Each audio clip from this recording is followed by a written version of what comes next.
Welcome to Harry's Cosmos. Today's adventure. What if Harry and Hermione inherited the ancient throne of House Black together? If you haven't already, smash that subscribe button and ring the bell so you never miss a story. Now let's begin. Chapter 1. The Inheritance. The library at number 12, Grimmauld Place, had not been dusted in 100 years, and Harry Potter was beginning to suspect the dust was the only thing holding some of the books together. He sat cross-legged on the floor with a black family ledger open across his knees, the leather cracked like dried riverbed, and listened to the house breathe. It did breathe, here in the deep of the night. Pipes ticked, floors settled. Somewhere 2 stories down, Creature muttered to the cabinet of severed elf heads as though they could still hear him. The grief Harry carried for Sirius had gone quiet over the past months, the way a wound goes quiet, not healed, only learning to be lived with, and the house had become a strange comfort.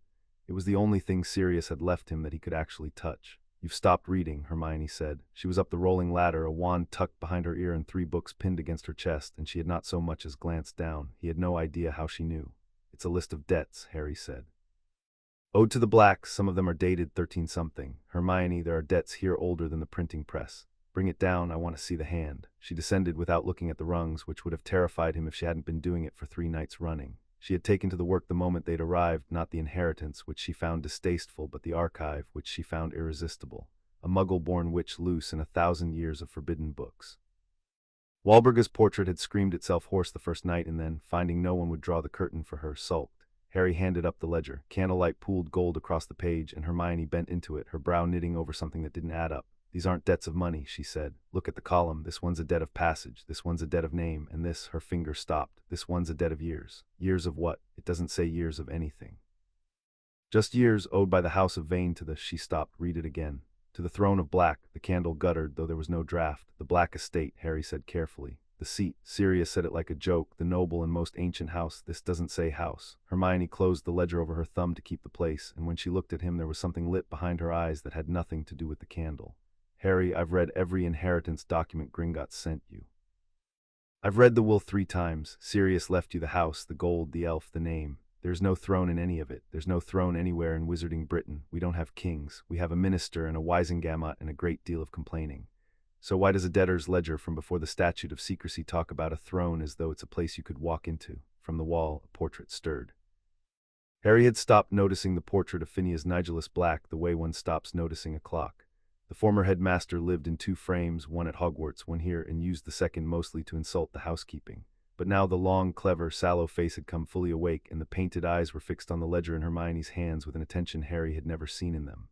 "Put that down, girl," Phineas said softly. Hermione did not put it down. "Why?" "Because some accounts are not closed merely because no one collects them." He leaned forward in his painted chair, and the candlelight seemed to lean with him. "You have been 3 nights in this library, and you have read the histories and the genealogies and the little books of curses, and you thought you were reading the story of a family. You were reading the story of a country. My family did not keep that ledger to remember who owed them money. We kept it to remember who owed them obedience." "There's no country," Harry said. "There's Britain. There is the Britain you can see." Phineas's voice had gone very quiet, and quiet in that portrait was rarer than gold. "And there is the part that was folded away and ruled apart in the dark years before your ministry learned to write its own laws, when a wand was a weight of office and a name was a border. The oldest of the old houses each held a piece of it. Mine held the most." A pause. "Held. There has not been a sovereign on the sable throne in 400 years, and the seat has slept, and the country has gone to weeds and water. I had thought it would sleep forever." His eyes moved from the ledger to Harry, and then deliberately to Hermione, and the look he gave her was not the look he gave to housekeeping. "And then a boy of black blood took up the house, and brought into it a witch who could not stop reading. The seat does not sleep through the sound of someone learning its name." Cold walked up Harry's spine on small feet. "Creature," Hermione said slowly. "Creature's been strange all week. He keeps going down to the cellar. He keeps bowing at the bottom of the stairs at nothing." "Not at nothing." Phineas settled back. "House elves were bound to the seat before they were bound to the family. He is bowing because he can feel it turning over in its sleep. The question you have spent 3 nights failing to ask, Miss Granger, is the only question that matters, so I will ask it for you. It's a throne that has slept 4 centuries. He let the silence stretch until it ached. An air, and the seat has scented one in this house. It has scented 2. The ledger was warm in Hermione's hands. Harry watched her notice it, watched her open the book and lay her palm flat against the page where the debt of years was written, and watched the ink there begin very faintly to glow. "Harry," she said, and her voice did not shake, which was somehow worse than if it had. "The wall behind you." He turned. The library's far wall was paneled in black oak, carved with the black crest, the same crest that hung on the tapestry, the same that was stamped into the gates and the silver and the bones of the place, 3 ravens, a sword, and a banner that read Tauger's Purr. He had walked past it 20 times a day. He had never seen, set into the wood at the height of a man's heart, a keyhole shaped like a seven-pointed star. It had not been there an hour ago, he was nearly certain. Don't, Phineas said, and for the first time there was something in the portrait's voice that Harry had genuinely never heard from a black. Caution.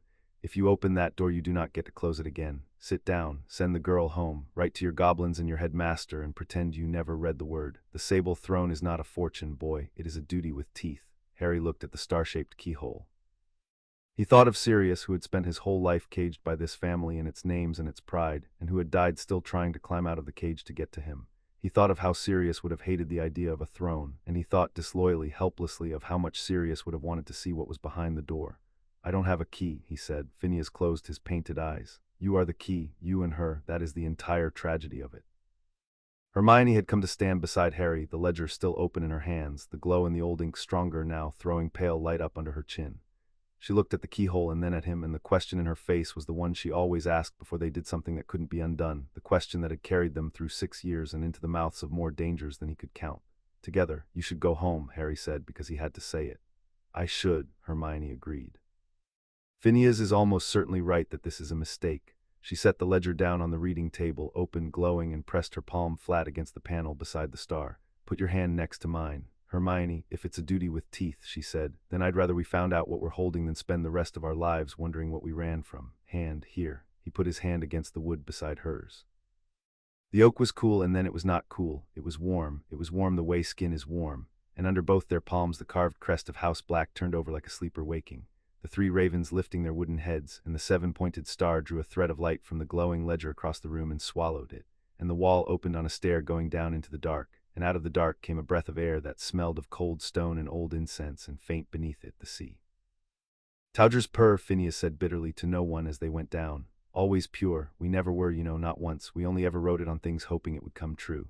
The stair did not belong to the house. Harry knew the cellars of Grimmauld Place. He had hidden in them, fought in them, hauled crates of dark artifacts up out of them under Mrs. Weasley's direction. The cellars were brick and damp and ordinary. This stair was not brick. It was cut from a single descending vein of black stone, polished by centuries of feet that had stopped coming, and it went down past where the cellars should have ended, past where the foundations should have been, past where London itself should have been, and the deeper they went the less the air felt like London at all.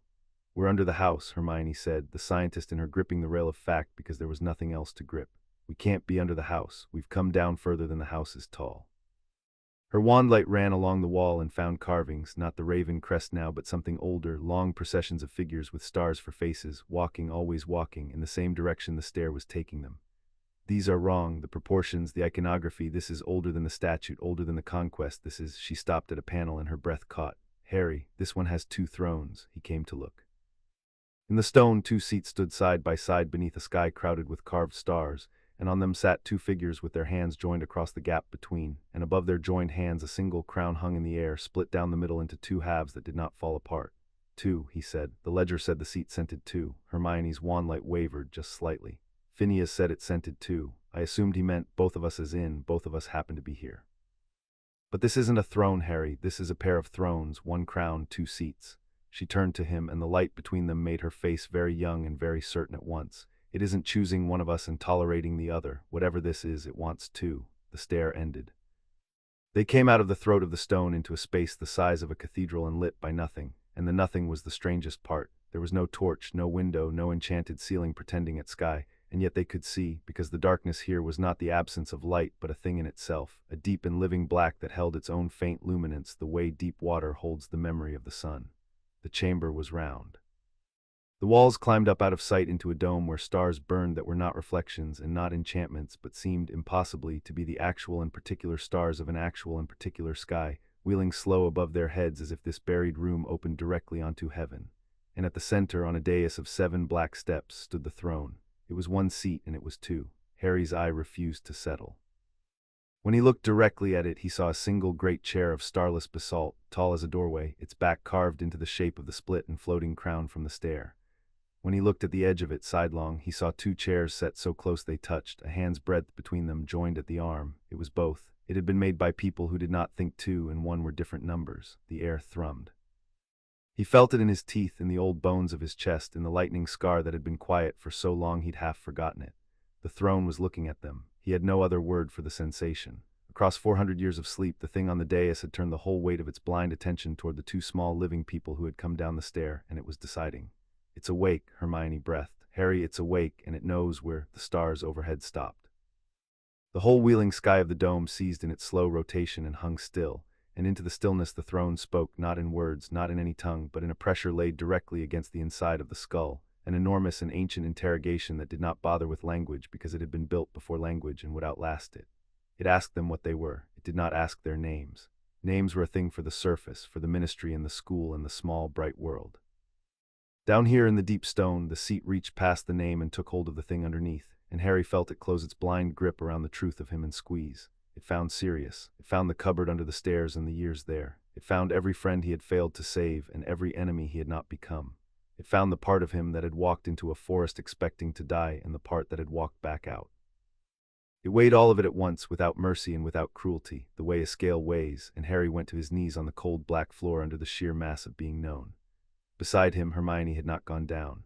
He turned his head with an effort like lifting a mountain and saw her standing rigid in the throne's grip, her jaw set, her wand fallen from her fingers and forgotten, her whole self thrown open to the same blind weighing, and she was meeting it. Not resisting, resistance would have been easy and useless. She was answering. He could see her doing it, the thing she had always done, the thing that had carried both of them out of 100 rooms that should have killed them. She was telling the truth faster and more completely than the question could be asked. "Yes, I am Muggle-born. Yes, I have no blood claim to your stone. Yes, I am afraid. And also, I have read your ledgers and I understand what you are and I am not going to look away. Here is all of me." Weigh it, the throne weighed it, and the stars came down. There was no other way Harry could ever describe what happened next, not to Hermione afterward and not to himself in the long nights that followed. The frozen sky of the dome broke its stillness all at once, and the stars that hung in it came down, not falling, descending with purpose, two long rivers of cold white fire pouring out of the false heaven, one for each of them. The light struck Harry between the shoulders and went through him like a sword going home, and it did not burn. It named. He felt it write something into the place behind his breastbone where the soul is kept, some old word in some old hand, and he heard Hermione cry out beside him as the second river found her. And he reached for her hand without deciding to, across the cold floor, and her fingers closed on his with bruising strength, and the two rivers of starfire saw the joined hands and braided. The crown came apart and did not fall. Above the throne, in the dark, the carved and floating crown of the seatback split cleanly down its center into two halves, and the two halves turned in the air and did not drop and did not drift away from one another, but hung in a slow orbit a hand's breadth apart, exactly the distance between the two seats, exactly the distance between Harry's palm and Hermione's before their fingers had closed it. The starfire poured up the line of their joined hands and into the two hanging halves of the crown, and the halves blazed, and the throne, both thrones, one throne, rang like a struck bell so deep that the sound was not heard but felt. A single vast note rolling outward through the black stone in the buried chamber and up the stair and out, Harry knew somehow, far past the house, out under London and under England.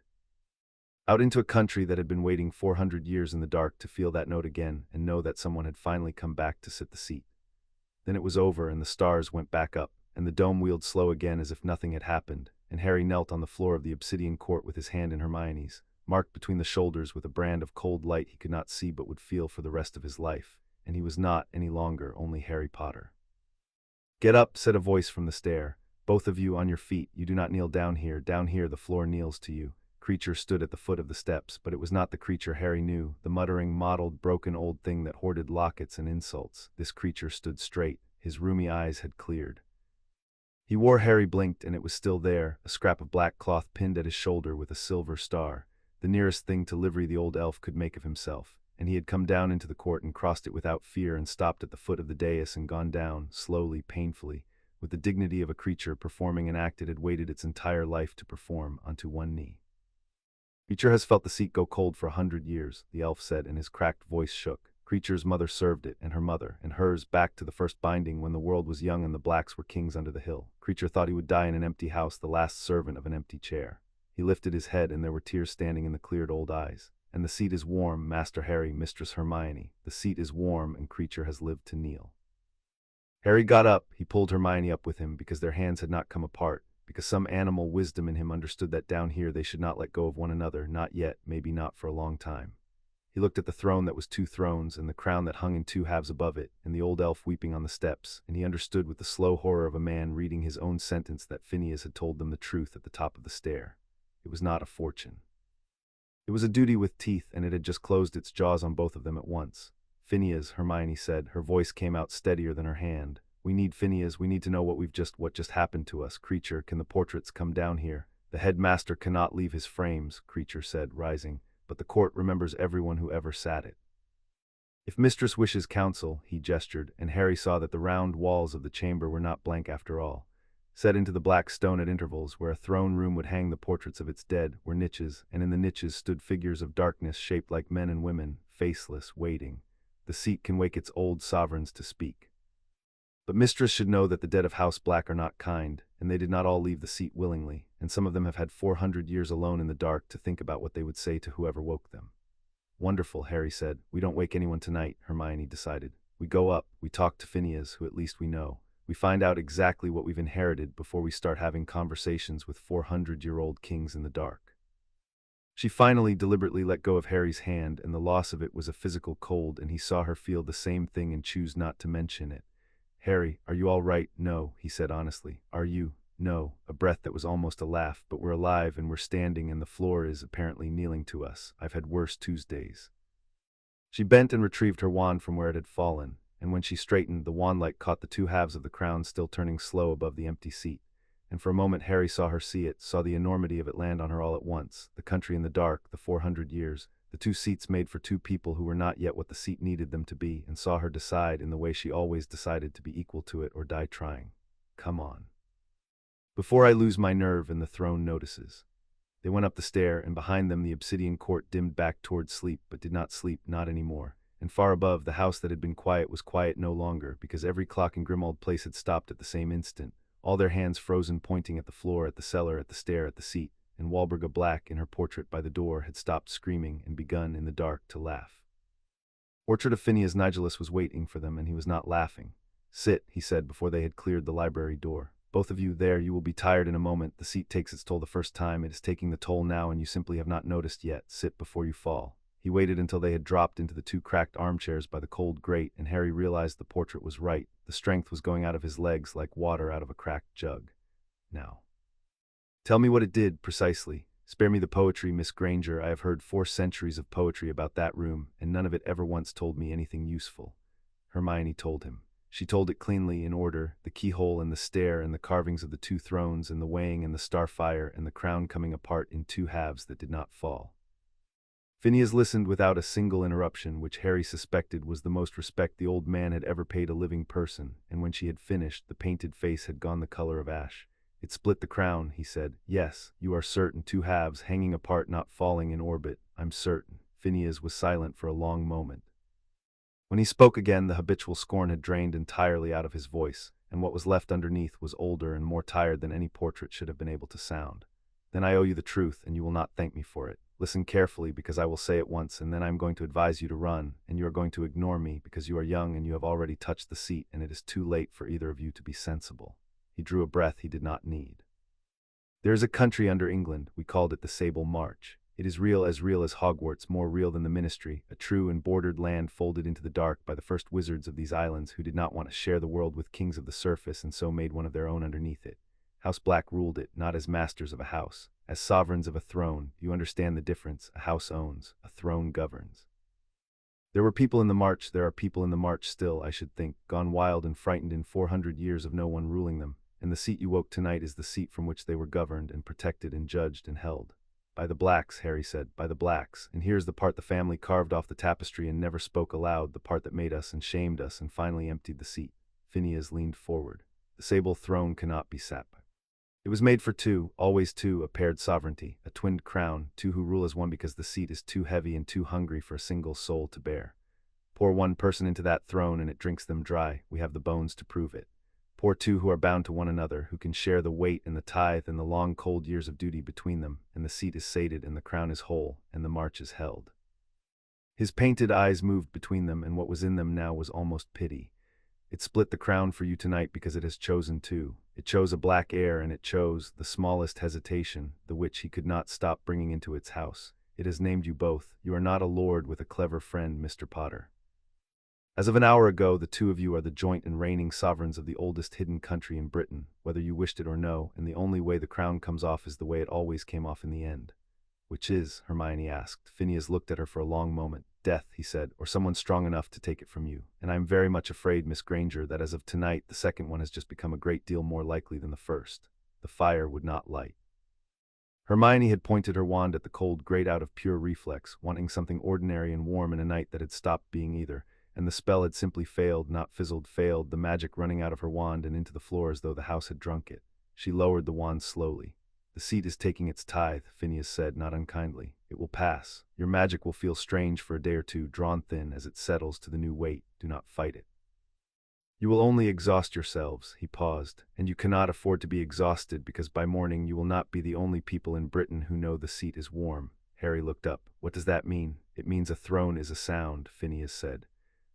"When the sable throne went cold 4 centuries ago, every soul with a drop of March blood in them felt it go, like a fire going out in a house in winter, and they have lived their whole lives in that cold, and most of them have forgotten they were ever warm. But tonight that bell rang. You heard it, you felt it roll out under England. Everyone who can hear that note has just heard it." He let the words settle. "Most of them will not understand what they felt. They will wake from a dream they cannot remember and lie in the dark feeling that something has changed and not know what. But some of them will know exactly what it was. The old families, the ones who kept the ledgers and the genealogies and the memory of the march alive, generation to generation, in case the seat ever woke again, because an empty throne, children, is the most dangerous thing in the world. An empty throne is a thing that anyone may dream of sitting." His voice dropped. "And there are those who have been dreaming of it for a very long time." In a high cold room in a house that was not in England at all, a man stood at a window that looked out on a country no living surveyor had ever mapped, and felt the bell ring through the floor and up the bones of his legs, and into the old, patient, starving thing he kept where other men keep a heart, and he smiled. He was tall and not young, and he wore black that was not mourning, and his face had the particular beauty that runs in certain old families like a hereditary disease, the long bones, the pale skin, the gray eyes that the blacks had been passing down and marrying back into themselves for 1,000 years. He looked in the half-light very like the man in the portraits at Grimmauld Place. He looked more than anything like what the family had always told itself it was before the truth got in. Name was Corvinus Black, and he had spent 51 years of his life preparing for the sound he had just heard. "It's woken," said the woman behind him, and her voice was very carefully without expression. Lady Sabra Mordaunt was a small, exact woman with iron-gray hair scraped back from a face that gave away nothing, and her house had served the March throne for 40 generations and the absence of it for 400 years, and she had bet her line's entire survival on the man at the window. "The seat is warm after all this time. You were right. I am generally right," Corvinus said without turning. "It is tiresome. It costs me friends." He watched the dark country below the window, the black river winding through the drowned fields, the lights of Castle Umbral burning along the far ridge where his own banners flew, and he let himself feel, for one private moment, the thing he had not let himself feel in 50 years, hope cold and clean as a blade. "Tell me who sat it." "No, yet the bell tells us the seat is taken. It doesn't tell us by whom. It tells us where." Corvinus turned at last, and the gray eyes had gone bright and terrible. "It rang loudest from London, from the city, which means the seat was woken not in the march, where it should have been guarded and earned and fought for, but up on the surface in some forgotten cellar by some accident of blood who does not even know what they have done." The smile came back, and it was worse for being genuine. 400 years my line waited and schemed and married and murdered to put ourselves close enough to the seat to take it, Sabra. 400 years of being the cadet branch, the lesser line, the cousins who were never quite black enough, and in the end the throne wakes for some child up a London chimney who stumbled into the right cellar. He crossed the room, and he was still smiling, and the smile did not reach the cold gray eyes at all. "Send word to the Marrow Court, quietly, wake the old debts. Find me the name of whoever is sitting on my throne." He stopped at the door. "And find out something else for me. The bell rang strange tonight, Sabra. Did you hear it? It rang doubled, 2 notes where there should have been 1. Lady Mordaunt had heard it. She had spent the hour since trying to convince herself she had not. "The seat takes 2, Corvinus said softly, as if to himself. "It always took 2. My grandmother taught me the old shape of it before she died, the twinned crown, the paired sovereignty, the great soft weakness at the heart of House Black that they could never rule alone." He opened the door onto the dark corridor and the long cold history of his house. 2 seats, 2 sovereigns, 2 necks, and the smile finally reached his eyes. How convenient. I had been wondering how I would do it with 1. It was nearly dawn when Harry and Hermione climbed to the top of the house. 2 wrung out to sleep and 2 changed to pretend they could. The drawing-room window looked east over the chimneys of Islington, and the sky there had begun to gray toward morning, ordinary London waking up to an ordinary day, milk floats and early buses, and a million people who would never know that under their feet a country had turned over in its sleep. Harry stood at the glass and watched it and felt the brand between his shoulders, cold and steady, a second pulse beneath his heart. "I keep waiting to feel like myself again," he said. "I don't think we're going to." Hermione came to stand beside him. She had wrapped one of the dusty drawing-room blankets around her shoulders, and there was grime on her cheek from the cellar stair, and she looked utterly exhausted and entirely awake both at once. I've been trying to think of it as a problem, that's what I do. Something happens, I break it into parts, I solve the parts, but I keep getting to the same part and stopping. She looked at him. It chose us together, Harry, not you with me along for the reading, both of us, the same. A muggle-born girl from Crawley sitting a throne older than the crown of England, holding half a crown that won't come off. Her jaw tightened. Do you know what they'll say? The old families, the ones Phineas is so frightened of. The first thing every single one of them is going to say. That you don't belong on it, Harry said quietly. That I'm a mudblood on the sable seat. She said the word flatly, taking the sting out of it by saying it first, the way she always did. And they'll be wrong because the seat chose me and the seat doesn't care about blood. It weighed me and it took me, but they won't care that they're wrong. They'll come anyway. She turned from the window to face him fully. Phineas said someone strong enough could take it from us. He said that's the most likely way it ends. So I need to know before the sun's all the way up and we have to start being whatever we are now. I need to know we're going to do this the same way we've always done everything. Together, Harry said. It was not a question. Together. Some of the iron went out of her, and underneath it she looked very young and very tired, and his oldest friend in all the world. I'm frightened, Harry. I've read enough now to know we should be. There's a country down there with no one to protect it, and people who want the seat badly enough to have waited centuries for it. And we are 17, and we have no idea what we're doing, and the only thing I'm sure of in any of it is that I'd rather hold half a crown with you than the whole world with anyone else. The brand between his shoulders pulsed. Once in time with hers, he felt it, felt her feel it. The seat far below registering the two of them standing close in the gray light and finding it good. Then we'll learn what we're holding, Harry said. All of it, the country, the magic, the people, the ones who want to take it. We'll learn it faster than they think we can, because that's the one thing we've always been better at than anybody expected. He found, to his own surprise, that he was steady. The grief for Sirius was still in him and the fear was still in him, but under both of them now there was something new, something the Starfire had written behind his breastbone in an old hand. A country in the dark that no one had protected for 400 years, and two people the throne had decided were finally equal to protecting it. We hold the seat, we hold each other, and anyone who wants to take either one is going to have to come down that stair and get past both of us. Below them in the deep stone, the obsidian court was warm, and the two halves of the crown turned slow above the empty seats, waiting for the two who had been named to come back down and learn to sit them. Outside, the sun came up over London, and none of it knew. Chapter 1 and Chapter 2, Two on a Throne. By the third day, Hermione had a system. She had filled 2 notebooks and commandeered the long table in the library and pinned a map of nothing to the wall, because there was no map of the Sable March, because no one in 400 years had been permitted to draw one. So she had begun to make her own from the carvings on the stair and the debts in the ledger and the things Phineas would and would not say, and the result hung above the table like the dream of a country. A black river coiling through drowned fields, a fortress on a ridge, a market that moved, and a great deal of white space with question marks in it. You cannot map it from a chair, Phineas said for the 4th time. I can begin it from a chair. Hermione did not look up. And then I can correct the beginning when I have better information. That's how maps work. That's how everything works. She set down her quill. Which is the problem, Phineas, because you keep refusing to give me better information. You've told us what the seat is. You've told us it's dangerous. You have been remarkably reluctant to tell us a single useful fact about the actual country we're apparently responsible for, because the country is not a fact. The portrait's voice had lost none of its scorn, but had gained, over 3 days, a grudging quality that in a black amounted to warmth. It is a wound. You want me to describe a healthy land with healthy people and a clear map, and there is no such thing down there, not anymore. There has been no sovereign on the seat for 4 centuries. Do you understand what that means? The wards that hold the march apart from the surface, that keep its sky its own and its water its own and its dead in their graves, those wards have had no one to renew them since before your ministry existed.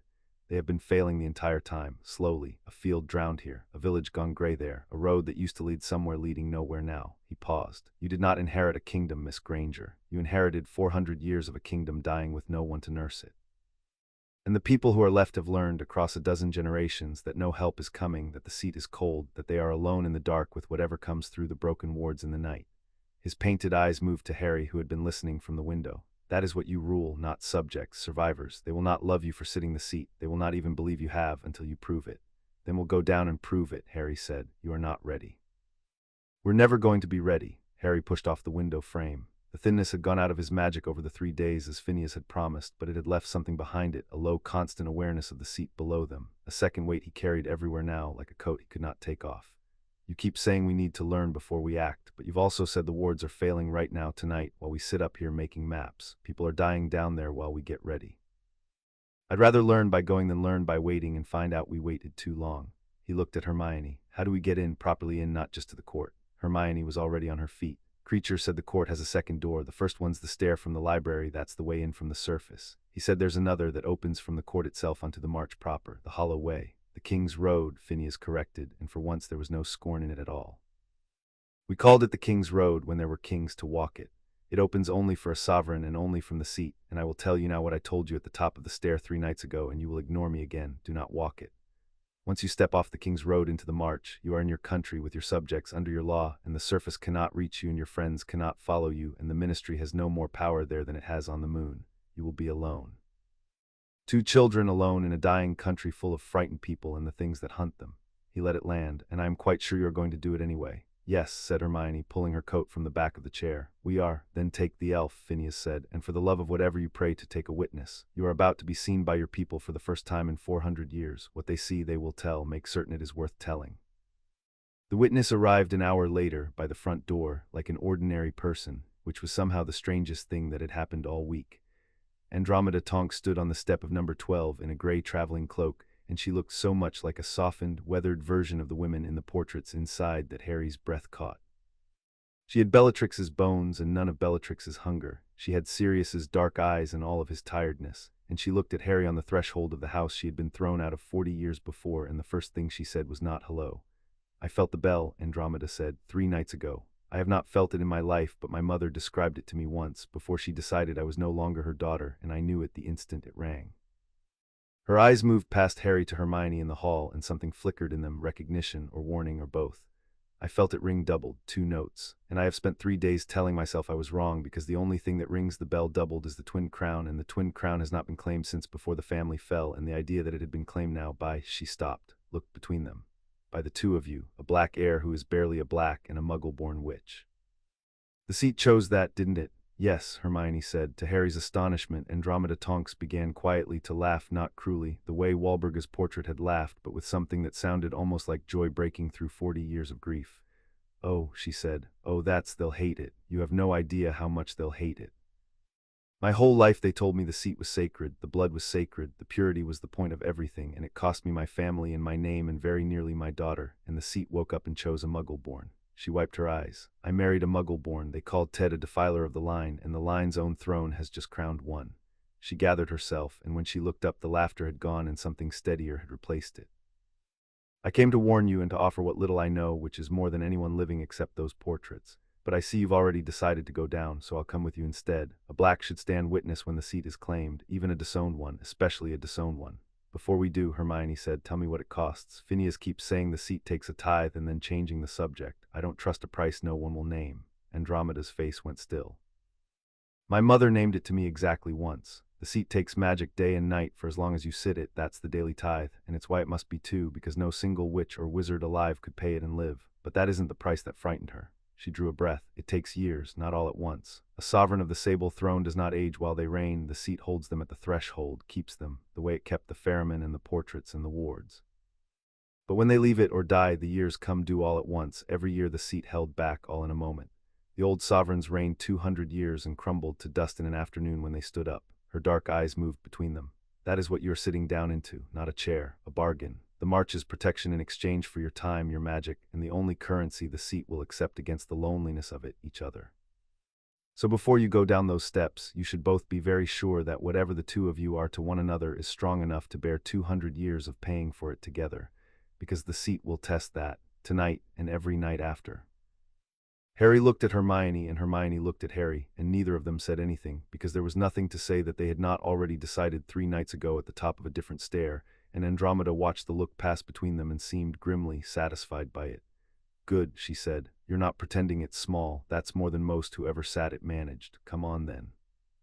They went down at dusk because Phineas said the march kept no time, but the march's own and dusk on the surface meant nothing below, and because Harry could not stand to wait any longer. The obsidian court was warm. Harry felt at the moment his foot touched the bottom step, the seat registering him, the brand between his shoulders answering, the 2 halves of the crown turning slow in the dark above the dais.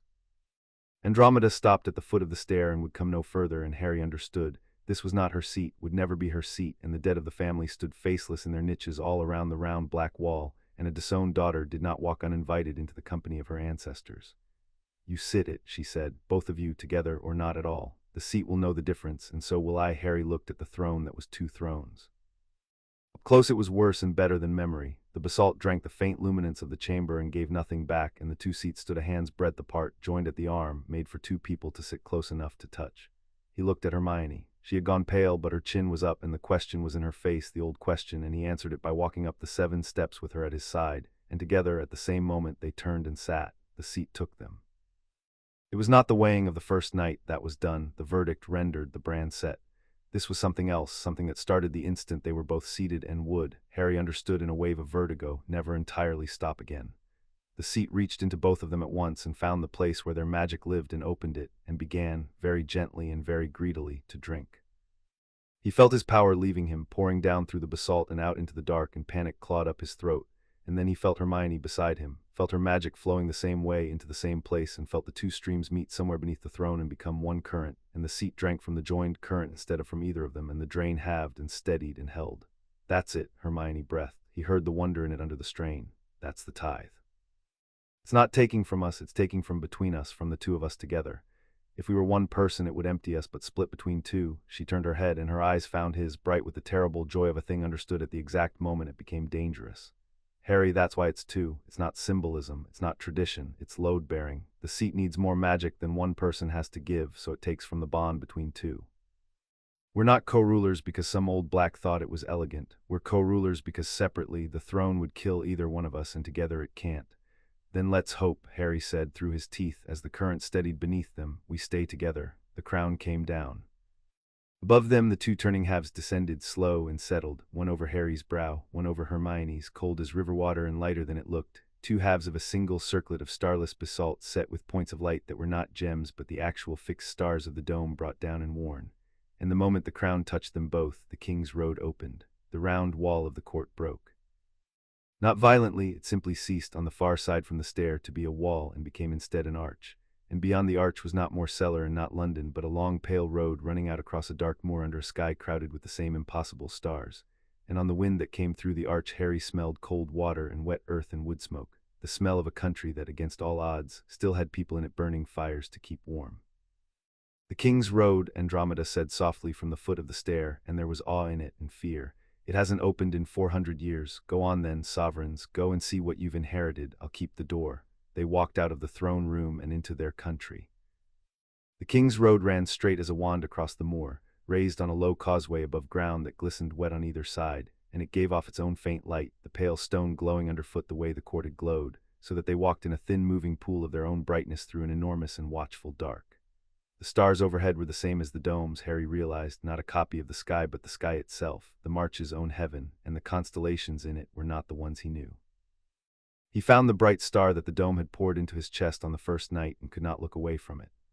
"The river," Hermione said. It lay ahead of them where the road dipped, a broad black water moving slow between drowned fields, and on its near bank a single lantern burned, and beside the lantern a long flat boat waited, and in the boat stood a figure so tall and so still that Harry had taken it for a dead tree until it turned its hooded head and looked at them.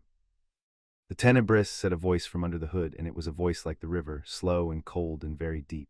"The Sorrow Water, the boundary, none crosses but pays the toll, and the toll has not been paid in 400 years, and the boat has not been called, and yet the boat is called because the road is lit, because the seat is warm."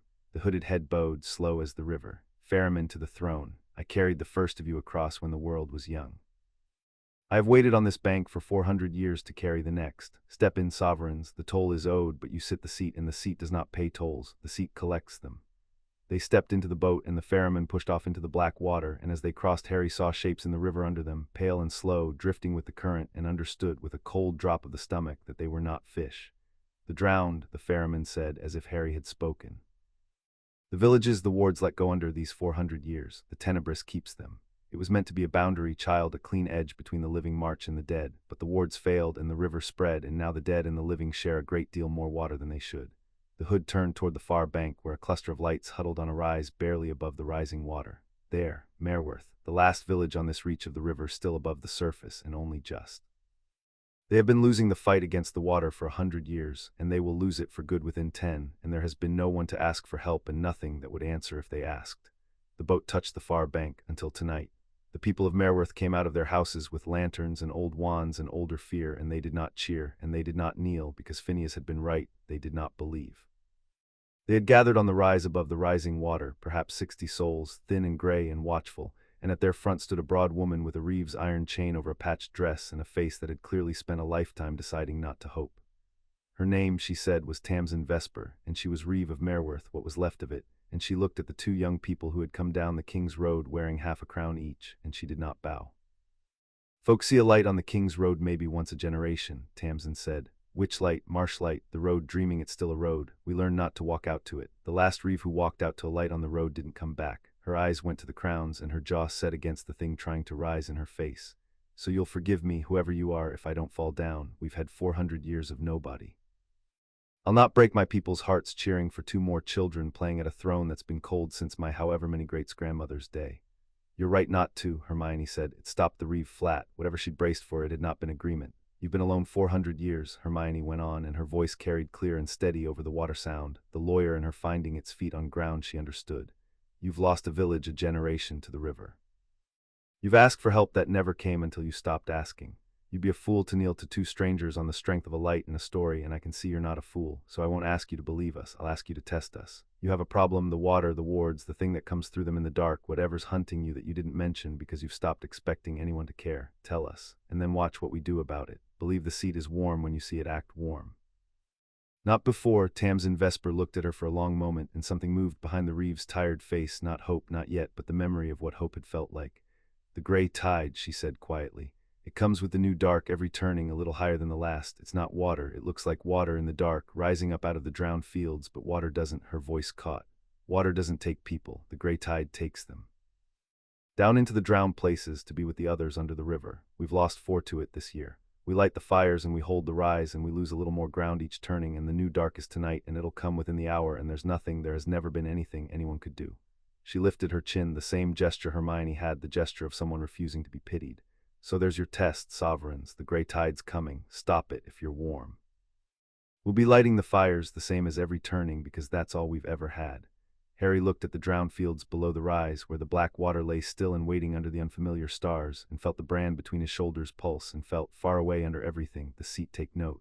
Phineas told us the wards are failing, he said quietly to Hermione, as the villagers moved off to light their hopeless fires. The gray tide's coming through a hole in the wards. If we're sovereigns, the wards are ours. The regent's word, he said, the seat lets you command the wards from anywhere in the march. He drew his wand, though he had a growing suspicion the wand was not going to be the point. I'm going to try to close it, the hole, the breach. If I can shut the ward, the tide can't come through. Harry, Hermione started, but the gray tide was already coming. It rose out of the drowned fields exactly as Tamsin had said, and it was the worst thing Harry had seen in a country that had so far specialized in bad things. A slow wall of water that was not water, gray and faintly luminous, lifting up off the flooded ground and rolling toward the rise where 60 people stood behind a line of guttering fires with nothing but old wands and older courage. And in the gray of it Harry could see the shapes of the drowned, the pale slow forms from under the river, rising with the tide, reaching toward the warmth of the living. Harry planted his feet and raised his wand and reached down through the brand and through the seat and out into the failing wards of the march, and he spoke the regent's word. He did not know how he knew it. It was simply there, written into him with the starfire on the first night, an old word in an old tongue that meant hold, that meant close, that meant by my sovereignty this border shall not be crossed, and he poured himself into it, all of himself, the whole of his power and his will and his fury at 400 years of a country left to drown, and he flung it at the breach in the wards. The seat refused him. It was the most appalling sensation of Harry's life. The word left him and reached the seat, and the seat looked at it, the way it had looked at them both on the first night, and found it wanting. Not wrong, not weak, incomplete. The word required 2 voices, and Harry had spoken with one, and the seat would not move a country's wards for half a crown, and the power he had flung at the breach came roaring back up the line into him with nowhere to go, and Harry dropped to one knee on the wet ground with a cry as his own returned magic slammed into him like a wave against a seawall. Harry, Hermione was on her knees beside him, her hands on his shoulders, and the gray tide was 40 feet from the fires and closing. What happened? What? It won't. He could barely speak. It won't answer one. The word needs 2. Phineas said the seat needs 2, the tithe needs 2, the word needs, he got it out through the pain. 2 voices, Hermione, it won't close the ward for one of us, we have to speak it together. I don't know the word, you do. He found her eyes, and he was certain, the way he was certain of very few things, certain the way he'd been certain on the first night when he put his hand against the wall beside hers. It's in you, the same as it's in me. The starfire wrote it into both of us. You've just never had a reason to reach for it. Reach for it now. Reach down through the crown, through the seat, feel for the wards, and when I say it with me. The same word, the same instant. The gray tide was 30 feet away. The villagers had begun to scream. Hermione, together, now. She closed her eyes, and Harry watched his oldest friend reach down into a magic she had owned for 3 days and never used, watched her find it, saw the crown on her brow flare with sudden inner light as she touched the seat through it, and she opened her eyes, and they were full of stars, and she nodded. They spoke the regent's word together. 2 voices, 1 word, the same instant, and this time the seat did not refuse. This time the seat woke fully under them, half a world away in its buried chamber, and recognized the twinned voice it had been built 400 years ago to obey, and answered. The power did not come from Harry, and it did not come from Hermione. It came from the seat, from the country, from the deep old magic of the march itself, channeled up through the bond between them and out through the joined word, and it struck the breach in the failing wards like the hand of something vast and patient closing a door it had left open far too long. The gray tide stopped. It hung there 20 feet from the fires, a wall of luminous gray water full of reaching drowned hands, and then, with a sound like the whole country sighing, it drew back. The breach in the wards sealed. The drowned sank back under the black river where they belonged.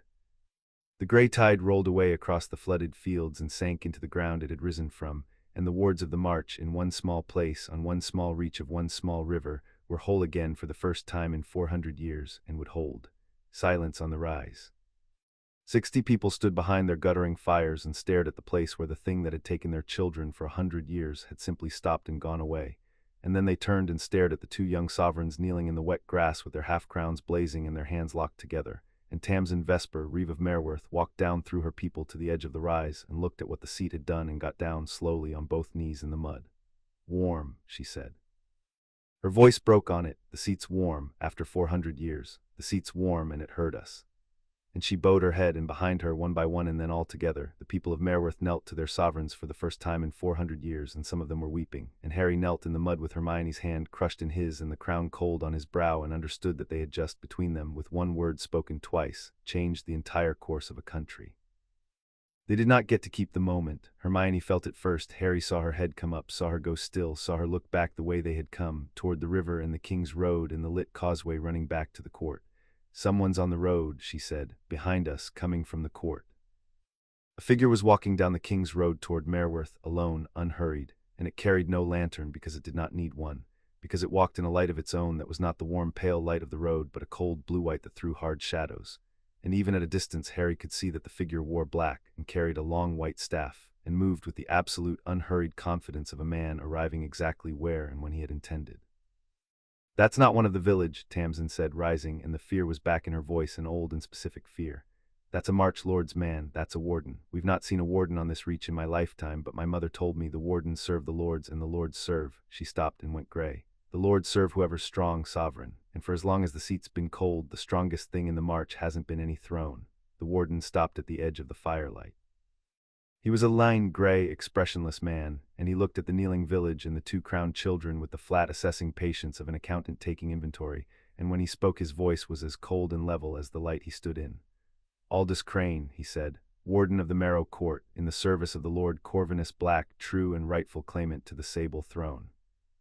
He let the name fall and watched it land, and Harry saw it land on Andromeda's face. She had come down the road behind the warden, pale, and at the name Corvinus she put her hand over her mouth. My lord felt the bell ring 3 nights past. He felt it ring doubled, which is to say falsely, which is to say claimed by 2 where the seat allows but one true sovereign. The flat eyes moved from Harry to Hermione and back and stopped deliberately on Hermione, on the crown on her muggle-born brow, and the faintest curl of contempt touched the corner of his mouth. "My lord sends his regards to the children who have made themselves comfortable on his chair, and he sends this." He raised the white staff and struck it once against the stone of the King's Road, and the strike rang out across the moor, and where it rang a writ unrolled itself in the air, burning, a long banner of cold blue fire covered in the dense old script of the march, hanging above the heads of the kneeling village for all to see. "A writ of challenge," Aldous Crane said, "under the oldest law of the march, which not even a seated sovereign may refuse, for it is the law that made the seat." When a throne is contested, when two parties claim the right to rule, the matter is settled not by who sits the chair, but by the moot of the houses, where the old lords of the march judge the claims and the seat itself renders the final verdict. He lowered the staff. My lord contests your claim. He summons you to the moot at Castle Umbral at the turning of the next dark moon. There you will answer for the seat you have presumed to take, before the houses and before the law and before the throne, and there it will be decided whether two children, one of them a black in name only, and one of them, the contempt sharpened to a blade, not a black at all, nor a witch of any blood the march has ever crowned, have any right whatsoever to the oldest seat in Britain. He inclined his head, a fraction, a mockery of courtesy. You have until the dark moon. My lord suggests you spend it learning what you have stolen. It will make the losing of it hurt more. He turned and walked back up the King's Road into his cold blue light, and the burning writ hung above Merworth like a second and crueler moon, and Harry got to his feet in the mud with the crown on his brow and his country kneeling around him in a war. He understood now, beginning, and reached down and pulled Hermione up to stand beside him, and did not let go of her hand. Well, Hermione said quietly, watching the warden go, and under the fear in her voice Harry heard the other thing, the thing he had been counting on, the thing that had carried them through 6 years and would have to carry them through whatever came next. The cold, clean anger of a brilliant person who has just been told she does not belong. He told us to spend the time learning what we've stolen. She turned to Harry, and her eyes were dry now and very bright and entirely awake. Let's learn all of it. Every law, every house, every word of magic in that seat. Let's learn it so completely that when we walk into that moot, the Lord Corvinus Black discovers he's not the only one in the march who spent his whole life being underestimated. She looked up at the burning writ, and she did not flinch from it. He wants a contest. Fine, he's going to get one. And he's going to find out we're a great deal harder to take a throne from than he thinks. Behind them, the people of Merworth were still kneeling, and the wards were whole, and the seat was warm. Far away on the ridge, in the great cold hall of Castle Umbral, the Marrow Court was in session, and Corvinus Black sat at the head of a black table older than the statute of secrecy, and listened to his warden's report with his long pale fingers steepled before his face. They were 9, the heads of the old March houses that had survived 4 centuries of an empty throne by the simple expedient of serving whoever held Castle Umbral, and for 40 years that had been the line of Corvinus. Lady Sabra Mordaunt sat at his right hand. The rest were a gallery of pale and patient faces, the last aristocracy of a drowning country, and they had bet everything they had left on the man at the head of the table, and they did not like what the warden was telling them. 2 children, said old Lord Vane, whose house owed the throne a debt of years and had not paid it in 300. The seat woke for 2 children, and the Muggle-born worked the regent's word, made the wards answer. Aldous Crane confirmed in his flat, cold voice, sealed a breach on the Tenebris that has stood open for a century. I watched her do it. They did it together, neither alone could. The boy tried alone, and the seat threw him down, but together. The warden's pale eyes found Corvinus. Together, my lord, they command the march as fully as any sovereign in the histories. I will not soften it. The seat has chosen, and it has chosen well, and the people on the river are already kneeling.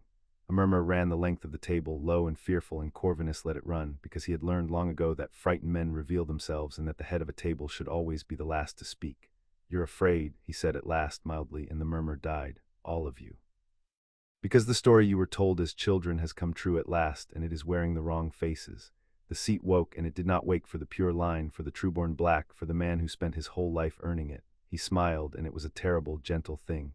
It woke for an orphan with a borrowed name and a mudblood from a surface town. I understand your fear. I have spent 3 days feeling it myself. He let that admission land, let them see that even he had felt the cold, because a leader who admits one fear is trusted in all the things he conceals. But I have spent those 3 days remembering something the rest of you have allowed yourselves to forget. The seat is strong. The seat is wise. The seat weighed those 2 children and crowned them, and the seat is very rarely wrong. He unsteepled his fingers and laid both pale hands flat on the black table. Which means we will not beat them by proving the seat made a mistake. We will beat them by changing the question the seat is being asked. The moot, said Lady Mordaunt quietly. You've already called the moot. I have, and at the moot the law does not ask whether the seat chose them. The law asks whether they can hold it. Corvinus rose and walked to the tall window, and looked out at the dark country he had been promised since birth, the black river, the drowned fields, the far pale gleam of a light moving on the King's Road where 2 children were learning to rule. The twin crown is the great weakness of House Black, my lords, as it was always the great weakness of House Black. 1 seat, but 2 who must sit it, 2 who must agree, 2 who must trust one another absolutely, or the whole edifice comes down. The old sovereigns understood this. It is why so many of them murdered their own consorts before the seat could be turned against them. He did not turn from the window. These 2 are not married. They are not even, I think, yet lovers. They are 2 frightened young people who have known each other a handful of years and been crowned 3 days. The bond the seat demands of them is real, but it is new, and it is untried, and a new thing under enough pressure does not bend. He turned at last, and the gray eyes had gone bright and cold as the blue light his warden walked in.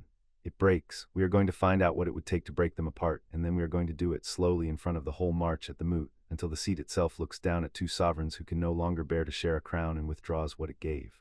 And if the bond holds, Lady Mordaunt asked. She was the only one at the table brave enough or foolish enough to ask it. If they cannot be broken, what then, my lord? For a long moment Corvinus did not answer. Then he crossed to the great fireplace, where above the mantel hung the oldest thing in Castle Umbral, a portrait so dark with age that almost nothing could be seen in it, only the suggestion of a crowned figure on a single seat, alone, a king who had refused to share his throne and had paid a price the histories would not name.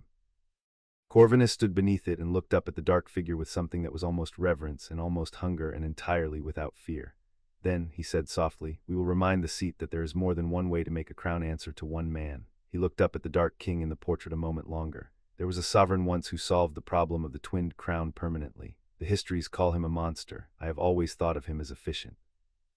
He turned back to the silent table. Pray it does not come to that, my lords, for all our sakes. Now go and wake the old debts. I want every house in the march at that moot, and I want every one of them owing me something. We have a dark moon to prepare for and 2 children to teach the oldest lesson of the sable throne.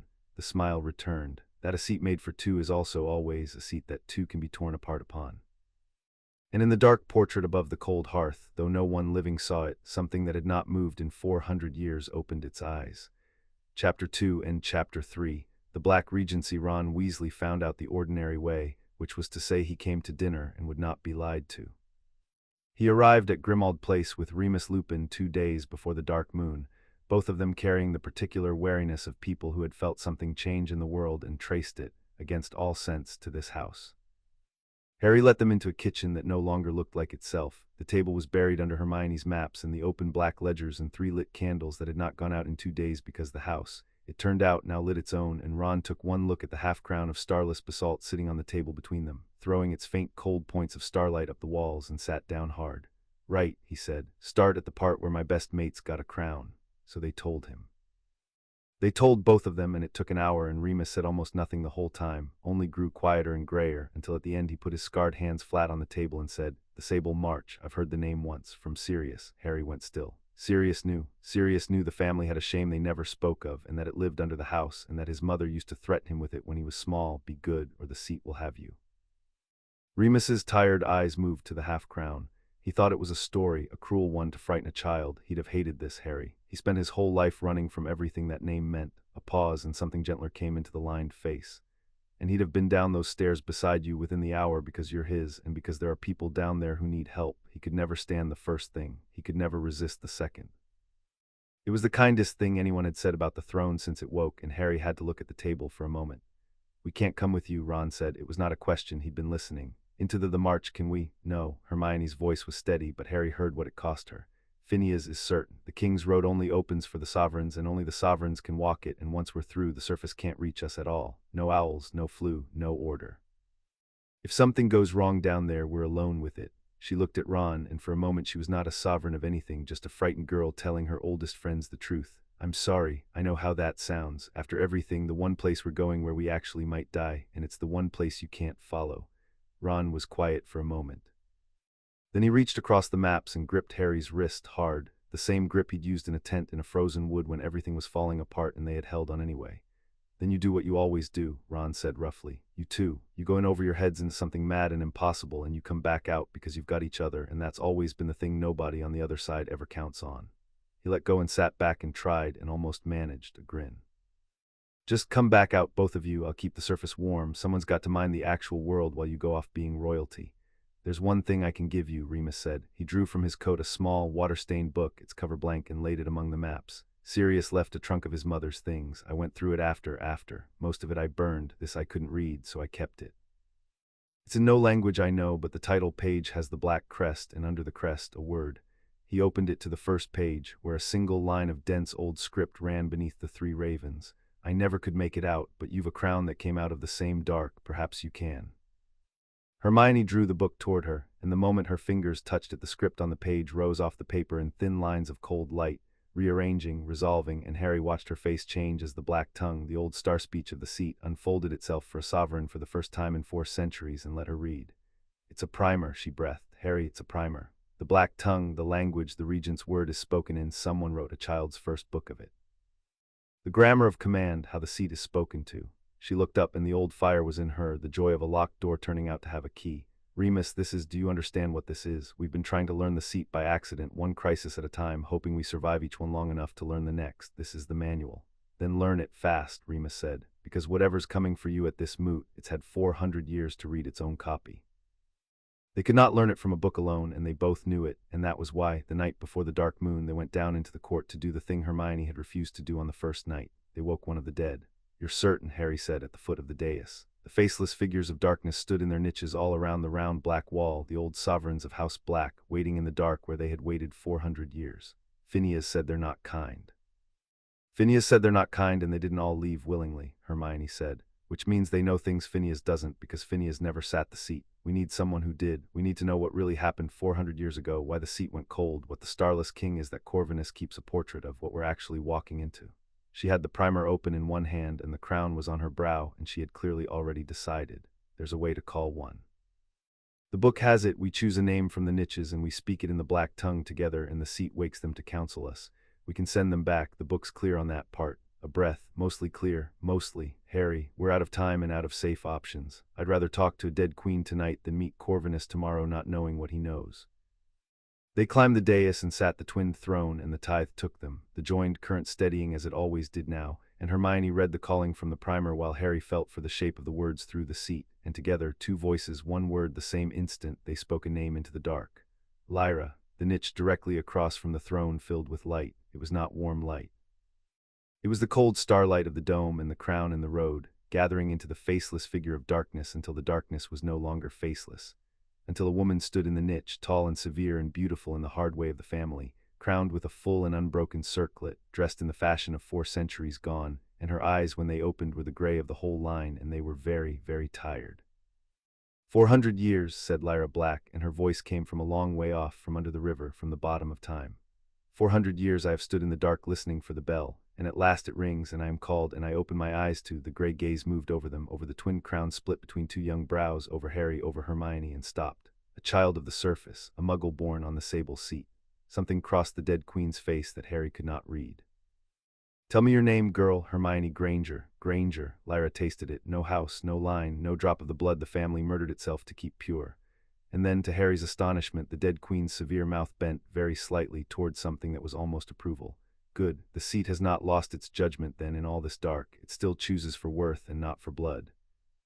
It chose me for worth, 1,000 years ago, when I was a steward's daughter and not a black at all, before I married into the name, and the name swallowed who I'd been.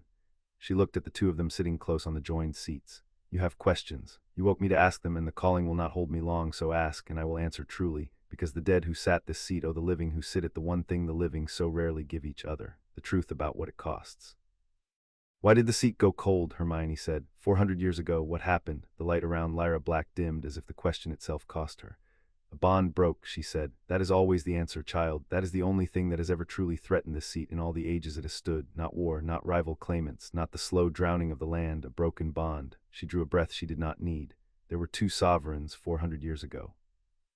A wedded crown, as the seat demands 2 who had sworn to share the weight in the years and the long cold duty, and one of them grew jealous of the other, grew to believe the seat would be stronger in 1 pair of hands than 2. Grew to listen to a voice in the dark that had been whispering that same poison to sovereigns of this house since the very first crown was split. The gray eyes hardened. He murdered his consort, in the court, on the dais, on the seat itself. He thought that with her gone, the whole of the crown would come to him, and he would rule alone and be greater than any sovereign before him. And instead the seat began to drink him, Harry said quietly. He remembered the first night, the seat refusing him, the power roaring back, because it needs 2, because it needs 2. Lyra inclined her crowned head. It drank him as it drinks every fool who tries to sit it alone, drank him down to a husk in a fortnight, and in his terror and his pride he did the only thing left to him. He could not share the crown, he had murdered the only one who could share it, so he gave himself to the seat instead, not as a sovereign, as a thing bound into it. He poured what was left of himself down into the deep stone and the old magic, and he did not die, and he did not leave, and he is there still. She looked at them both, and now there was real fear in the dead queen's face, fear 400 years old. That is the Starless King, the sovereign who would not share. The first and worst of us, bound into the foundation of the seat you sit, awake and patient and starving in the dark beneath your feet. When the bond above him is strong, he sleeps, because a true twinned crown is a weight he cannot lift.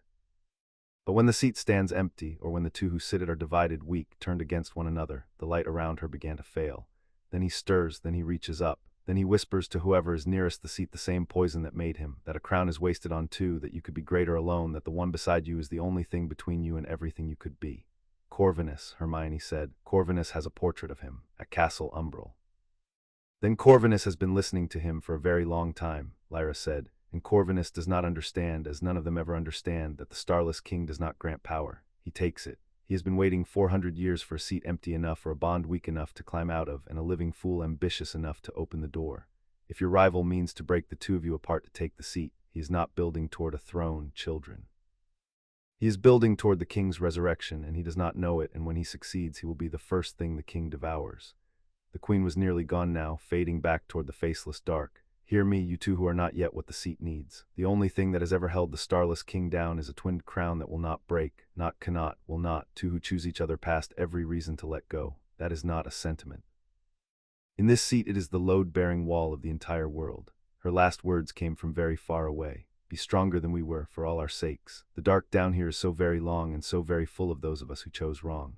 And Lyra Black was a faceless figure of darkness again, standing silent in her niche, and the court was quiet, and Harry and Hermione sat the twin throne in the dark with the weight of 400 years newly and exactly explained. Well, Hermione said at last, unsteadily, at least now we know what we're actually fighting. Two things, Harry said, Corvinus who wants the seat, and the thing under the seat that wants Corvinus to win. He looked at her, close beside him on the joined chairs, the half-crown cold on her brow and starlight in her eyes. And the only weapon either of us has against the worst one is us, staying us, no matter what he does at the moot to make us doubt it. Then we don't doubt it, Hermione said, and reached over the hand's breadth between the seats and took his hand, and the brand between his shoulders pulsed warm in answer, and far below them in the deep stone something old and starving felt a twin crown choose itself again and turned over and did not wake. Whatever he does, however clever it is, we've been each other's certain thing for 6 years, Harry. He's had 3 days to plan how to break that. He's going to find out it doesn't break. The Star Vault was the heart of the seat's magic, and it would not simply give them what they needed. It made them earn it, and that was the point. They went on the king's road before the moot, because Phineas said a sovereign should never walk into a contest of right without the regalia of their office, and the regalia of the sable throne lay where it had lain 400 years, in the Star Vault at the foot of the world. The road took them past the Tenebris, where the ferryman bowed them across, and on into a country that opened slowly out of the dark as the wards near the seat held it together, more giving way to a deep cleft in the land, and a stair cut down into the cleft, and at the bottom of the stair a door of black stone marked with the 7-pointed star. It knows us, Hermione murmured, as the door turned the same way the library wall had turned on the first night.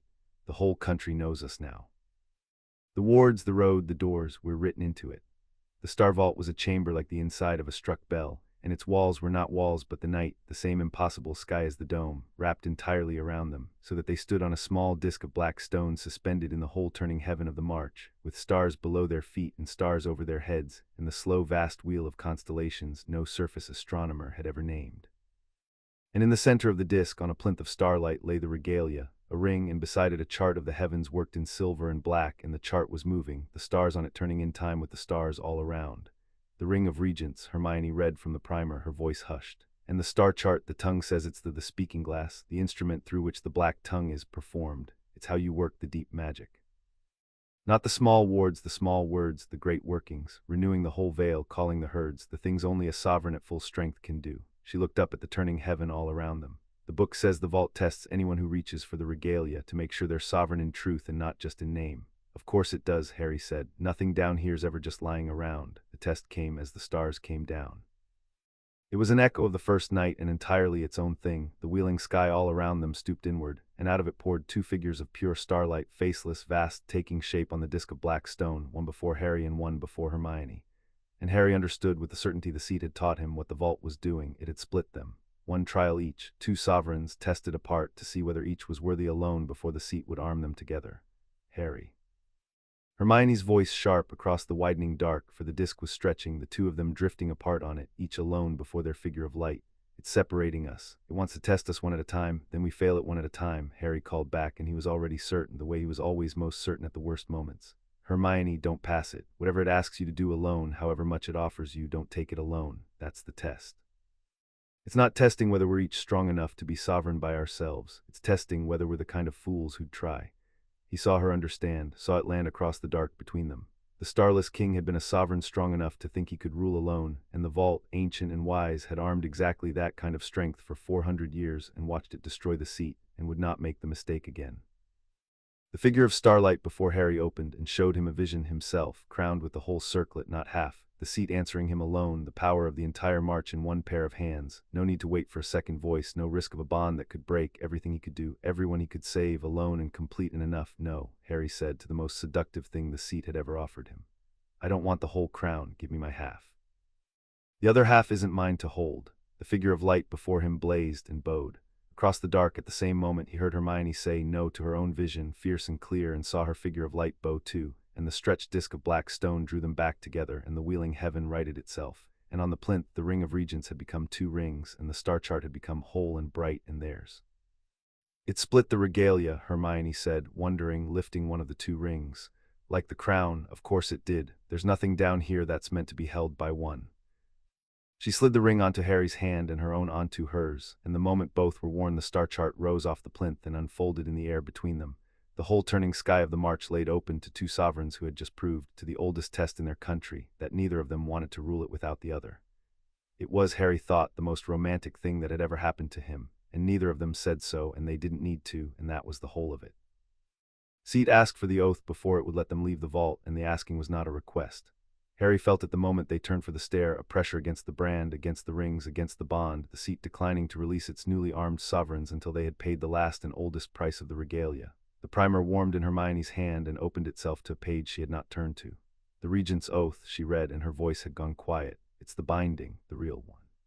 The crown chose us, the tithe took us, the regalia armed us, but the oath is the thing that makes us sovereigns in law as well as in fact. Without it we're 2 people the seat likes, with it we're the throne.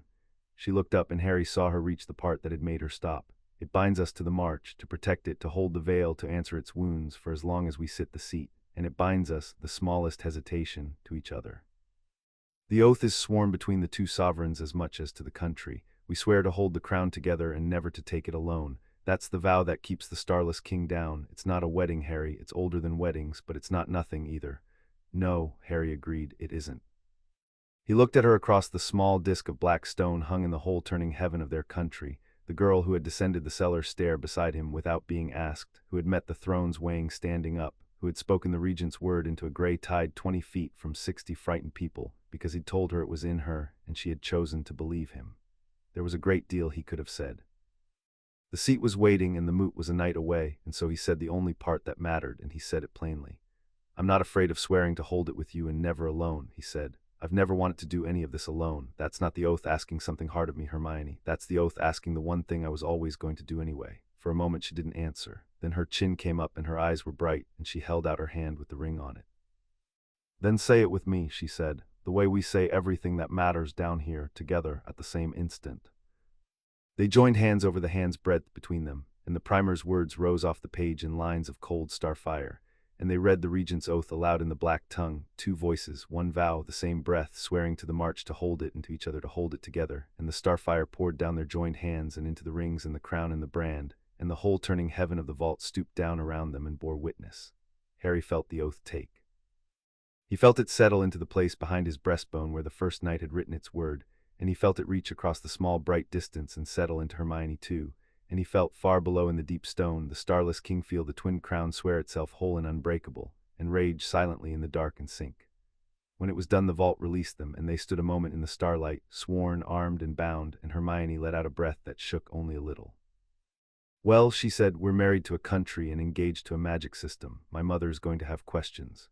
Harry laughed, the first real laugh either of them had managed since the bell rang, and it was, somehow, exactly the right thing, and they climbed the stair out of the vault still holding hands, lighter than 2 people walking toward a moot had any business being.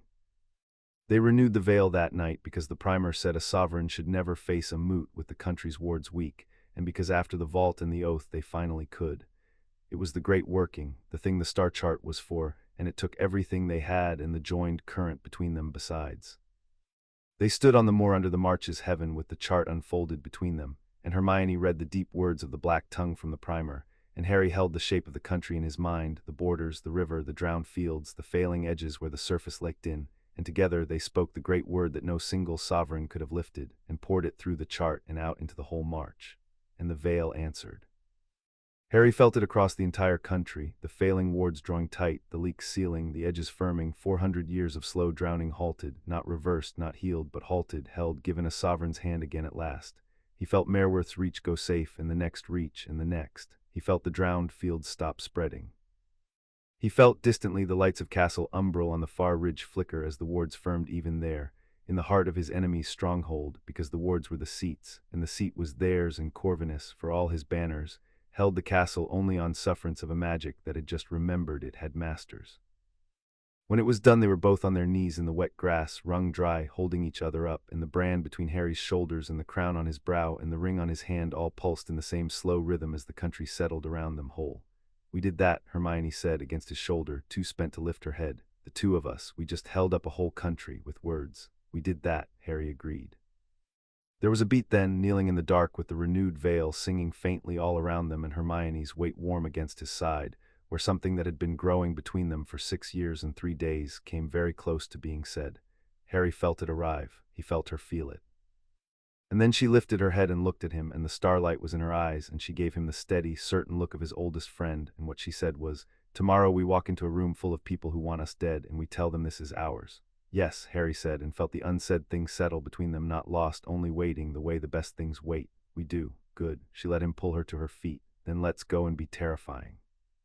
They came up out of the march near dawn, back through the arch into the obsidian court and up the black stair into the sleeping house, and Walburga Black was awake in her portrait by the door, and for once she did not scream. She had screamed at Hermione every time the witch passed her frame for a month, mudblood, filth, defiler, the whole exhausted litany of a dead woman's hate, and Hermione had long since stopped flinching at it. But tonight the portrait only watched them climb the stair, crowned, scorched, wrung out from renewing a country's wards, and when they reached the hall the painted old woman said, in a voice stripped of its usual venom, "You sealed the western veil. I felt it. The whole house felt it." A pause. "My son could not have done that. My husband could not have done that. 9 generations of true-born blacks sat in this house and let the seat go cold rather than share it, and a muggle-born girl from a surface town renewed the veil tonight in the old tongue." The portrait's mouth worked. "I have hated you for a month for being on that seat. I find I cannot, this morning, remember why it seems so important." "You don't have to like me," Hermione said, too tired for triumph. "You only have to stop screaming. The house carries the sound down to the court, and we need to sleep." "I am aware of what the house carries." Walburga's painted eyes moved to Harry, to the crown, to the brand of exhaustion on both of them, and something that had been rigid in her for 200 years bent, very slightly, and did not break. "I spent my whole life certain the blood was the point of everything. It cost me one son to the grave and one to the tapestry burning, and it nearly cost this family its own throne. And here you are, the wrong blood entirely, holding the seat my pure-blooded line could not." For a moment the hate was simply gone, and underneath it was something old and tired and almost like grief. "Hold it well, girl. Someone in this family should, before the end. It was never going to be one of us." And the portrait of Walburga Black turned her face to the wall and did not scream again that night or after, which was the nearest thing to a blessing the old woman had ever given anyone.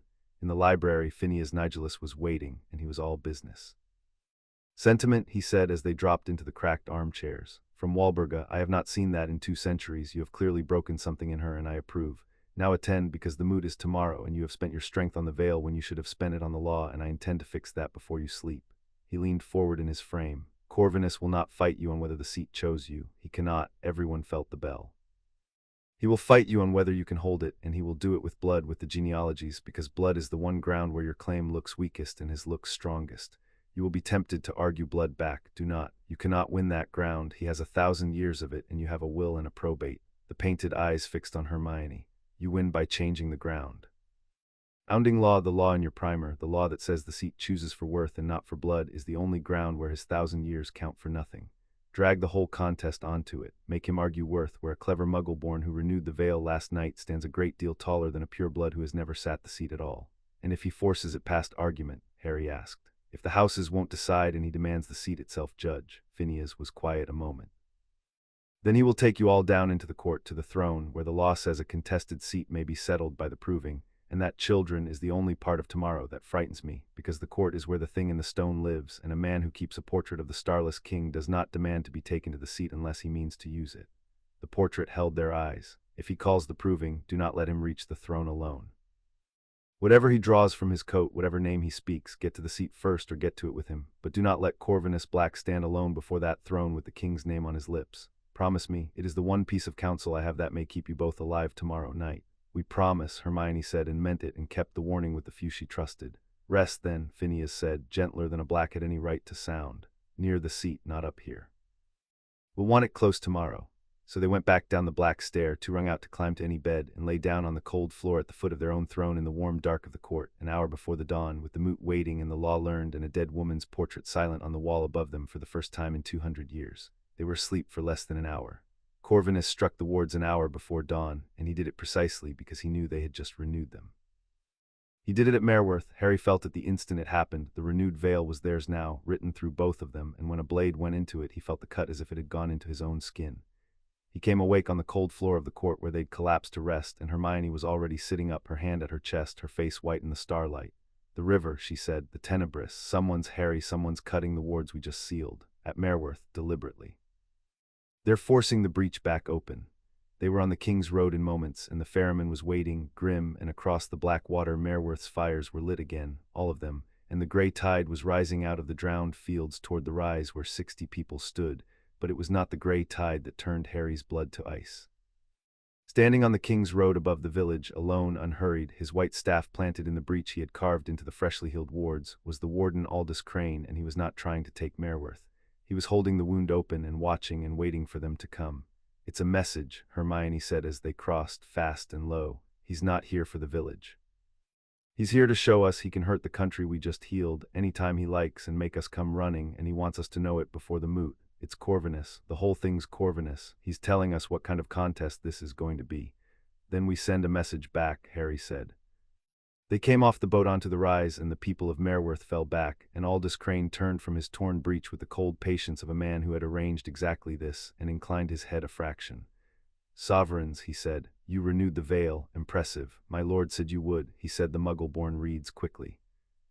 "He wished me to demonstrate before the moot that a veil is only ever as strong as the will holding it, and that wills," he twisted the staff, and the breach widened, and the grey tide surged, "can be tested.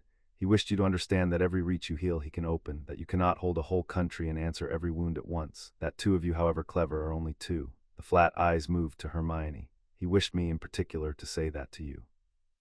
That for all the seat's poor judgment, in the end there are only ever two of you, and the march is very large and very full of wounds, and you will have to choose again and again which of them to answer, and that a sovereign who must always choose will in time choose wrong." "Tell him," Hermione said, and her voice was the cold, clean thing again, the brilliant fury, "that he's made an error in his message." She raised her hand with the ring of regents on it, and Harry raised his, and they did not bother with the wand or the staff or the small words. They reached through the rings and the crown and the bond and spoke the regent's word together, and this time they did not merely seal the breach. They took the breach and the staff that held it open, and the cold blue light the warden walked in, and they wrenched all of it out of Aldous Crane's grip at once, the seat's own magic answering its sovereigns against an intruder who had presumed to wound the country in their sight.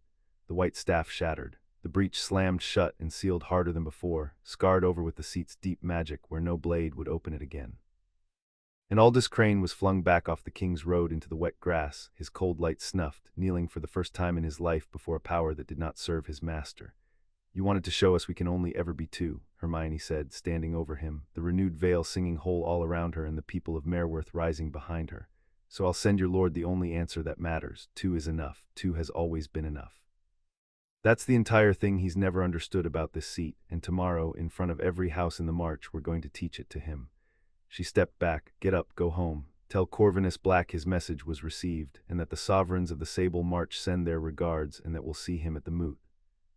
The warden rose, white-faced, and looked at the sealed scar where his breach had been, and at the two young sovereigns standing in the light of a country that had answered them as one, and for the first time the flat cold certainty in his face cracked, and underneath it Harry saw the thing they needed every house in the march to feel by tomorrow night. The warden was afraid. He turned and walked back up the King's Road into the dark without his light, and Harry and Hermione stood on the rise at Merworth with their country whole around them, and their rival's first blow turned back, and somewhere on the far ridge, in a cold hall under a dark portrait, Corvinus Black received word that his warden had been thrown down and his staff broken and his message answered, and sat for a long while in silence beneath the painting of the king who would not share, and did not smile. "They're stronger than I thought," he said at last to the dark figure on the wall, to the patient starving thing that had been whispering to his line for 400 years. "The bond's stronger than I thought, the moot may not break them." And in the portrait, very faintly, in a voice like the bottom of the river, something answered him for the first time. "Then break it," it said, "at the moot, where the whole march can watch, and if you cannot, my patient son, bring them to me, and I will show you how a crown is made to answer one." Corvinus Black sat alone in the cold hall and listened to the voice he had been courting his whole life finally speak, and felt the old hunger rise in him, and did not yet understand, as none of them ever understood, which of them was the hand and which the blade. Outside, beyond the veil, the dark moon turned toward its dark, and the moot drew on. Chapter 3 and Chapter 4, Contested Crown. The nightmare kit lay between the seat and Castle Umbral, and the law of the moot said both claimants must pass through it on the road to the contest, so that the people of the march could see who came to rule them. It was not a place. It was a procession of one, a market that walked, a long straggling caravan of stalls and wagons and lantern poles that moved each night along the King's Road and stopped where the road decided. And tonight the road had decided to stop it in the cleft below Castle Umbral, in the shadow of the fortress where the moot would be held. Harry and Hermione came down into it on foot, crowned, with Andromeda a pace behind them and Creature a pace behind her in his scrap of livery, and the whole walking market went silent as they passed. The march had come to look at its sovereigns. They were not what Harry had expected, the people of the Nightmare Kit. He had braced for the grey survivors of Merworth, and found instead something stranger and more alive, tinkers selling charms wound from constellation thread, a woman with a stall of bottled river light, a knot of children daring each other to touch the hem of the ferryman's cousin who poled a stall boat through the crowd. They were poor and they were frightened, and they had lived their whole lives under a cold seat, and they looked at the two young people wearing the twinned crown with an expression Harry was only beginning to learn to read. Not love, not yet, but the dangerous, fragile, almost unbearable thing that came before it. Hope. Word travels, Andromeda murmured. Merworth's tide turned back, the warden thrown down on the King's Road. By the time we reach the castle, every soul in the march will have heard that the new sovereigns answered a wound and broke a marrow staff, and every one of them will be wondering the same thing. Her dark eyes moved over the silent, watching market. Whether to hope, it is the most dangerous thing you can ask of people who have learned not to. If you fail them now, you will have done them a worse cruelty than 400 years of being ignored. Then we don't fail them, Hermione said. She stopped at a stall where an old man sold nothing but candles, thin black tapers, unlit, and Harry watched her understand the stall before he did. The old man had no wares anyone wanted. He sold morning candles, the kind the march lit for the drowned, and he had clearly sold a great many of them over a great many years, and he looked up at the crowned witch standing at his stall with the flat exhaustion of a man who had buried more of his neighbors than he could count. "I've nothing you'd want, lady," he said, "unless you've come to mourn someone. Everyone down here has." "I've come to do the opposite," Hermione said. She drew her hand from her cloak, and the ring of regents caught the lantern light, and she touched one of the old man's unlit candles with one finger and spoke a word, a small one, the smallest of the black tongue, a word that did nothing more than what every witch's child learns first, and the candle lit. It should have been nothing, lumos for a taper. But she had spoken it in the seat's own tongue, through the seat's own ring, and the flame that came up was the cold star-white of the crown in the road and the court, and it did not gutter, and it would not, Harry understood, go out. "A light that holds," Hermione said quietly to the old man, to the listening market, to all of it. "For the ones you've lost and the ones you won't lose now. The seat is warm, tell them, tell everyone. The candles can stop being for mourning." The old man looked at the star-white flame that would not die, and his hands shook, and he did not kneel. The march had stopped kneeling easily a long time ago, but he took the candle in both hands and held it up, and down the length of the walking market, one by one, Harry watched the people of the Nightmare Kit turn toward the light. It was, Andromeda said afterward, the moment they won the moot, though the moot had not yet begun. Because the houses ruled the march, but the people fed the houses, and a house lord who walked into the contest knowing his own tenants had seen the seat light a morning candle white would weigh his vote a little differently than one who had not. Castle Umbral was a black fortress on a black ridge, and Corvinus had hung it with his banners, and the banners were the first lie. They were black banners, the three ravens, the sword, Tauger's purr, but Harry saw as they climbed the causeway to the gate that the ravens on Corvinus's banners had been given a fourth thing that did not belong. Above the three, a crown, a single crown, not split, not twinned. One whole crown over the old crest, the heraldry of a man announcing to anyone who could read it exactly what kind of king he meant to be. "He's flying a single crown," Hermione said, "over the black crest.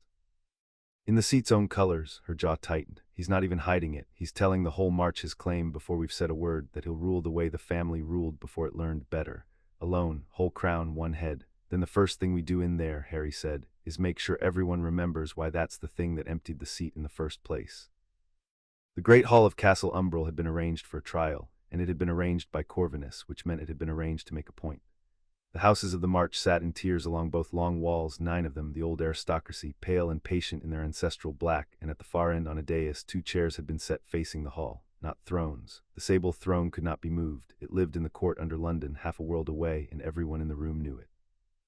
These were only chairs, but Corvinus had set them side by side at the head of the hall, 2 chairs, and Harry understood the cruelty of it the moment he saw them. The man had given them 2 seats precisely so that the whole March could watch him try to take one away.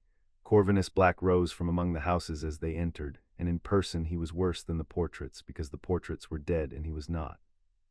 He was tall and gray-eyed and beautiful in the cold hereditary way, and he moved through the hall toward them with the unhurried grace of a man who had rehearsed this moment for 51 years, and when he reached them he did the one thing Harry had not braced for. He bowed. "Sovereigns," Corvinus said, and his voice carried to every tier of the hall, warm, courteous, devastating. "Be welcome in Castle Umbral. I am glad you came. I confess I half feared you would not, that you would hide behind the seat that chose you and refuse the law that made the seat. But here you are, 2 children, very far from home, very brave." He straightened, and the gray eyes were kind, and the kindness was the cruelest thing in the room. "I want you to know before we begin that I bear you no malice, none. You did not steal the seat. You stumbled into it, and it took you, as it has taken better and worse before. What happens here tonight is not personal. It is only law." He turned to the houses, spreading his hands. "And the law asks one question, my lords, not whether the seat chose them. We all felt that it did. The law asks whether they can hold it, and I intend to prove gently and with great regret that they cannot." "You're very confident," Hermione said, "for a man whose warden I sent home without his staff this morning." A ripple went through the houses. Corvinus only smiled. "I am confident," he agreed, "because I have read the law, child, and you have had 4 days. Shall we?" The law was real, and it was old, and Corvinus had not lied about it, and for the first hour he very nearly won. He did it with blood. He stood before the houses and laid out the genealogies, the real ones, the ones from the same ledgers Hermione had been reading, and he knew them better than she did. 400 years of black descent traced down to the orphan boy who now wore half the crown. Harry Potter, he showed them, was a black only at the 3rd remove, through Sirius, through a will, through a bequest, heir to the house, yes, but not of the trueborn senior line, not the pure descent the seat had been bound to since the first crown. A claim, Corvinus called it, of paper, of probate. The boy inherited a vault and a house elf and a name on a tapestry. The houses of the March did not bend the knee to a tapestry for 1,000 years. And the houses murmured, and some of them nodded because it was true, and Harry felt the room begin to tilt.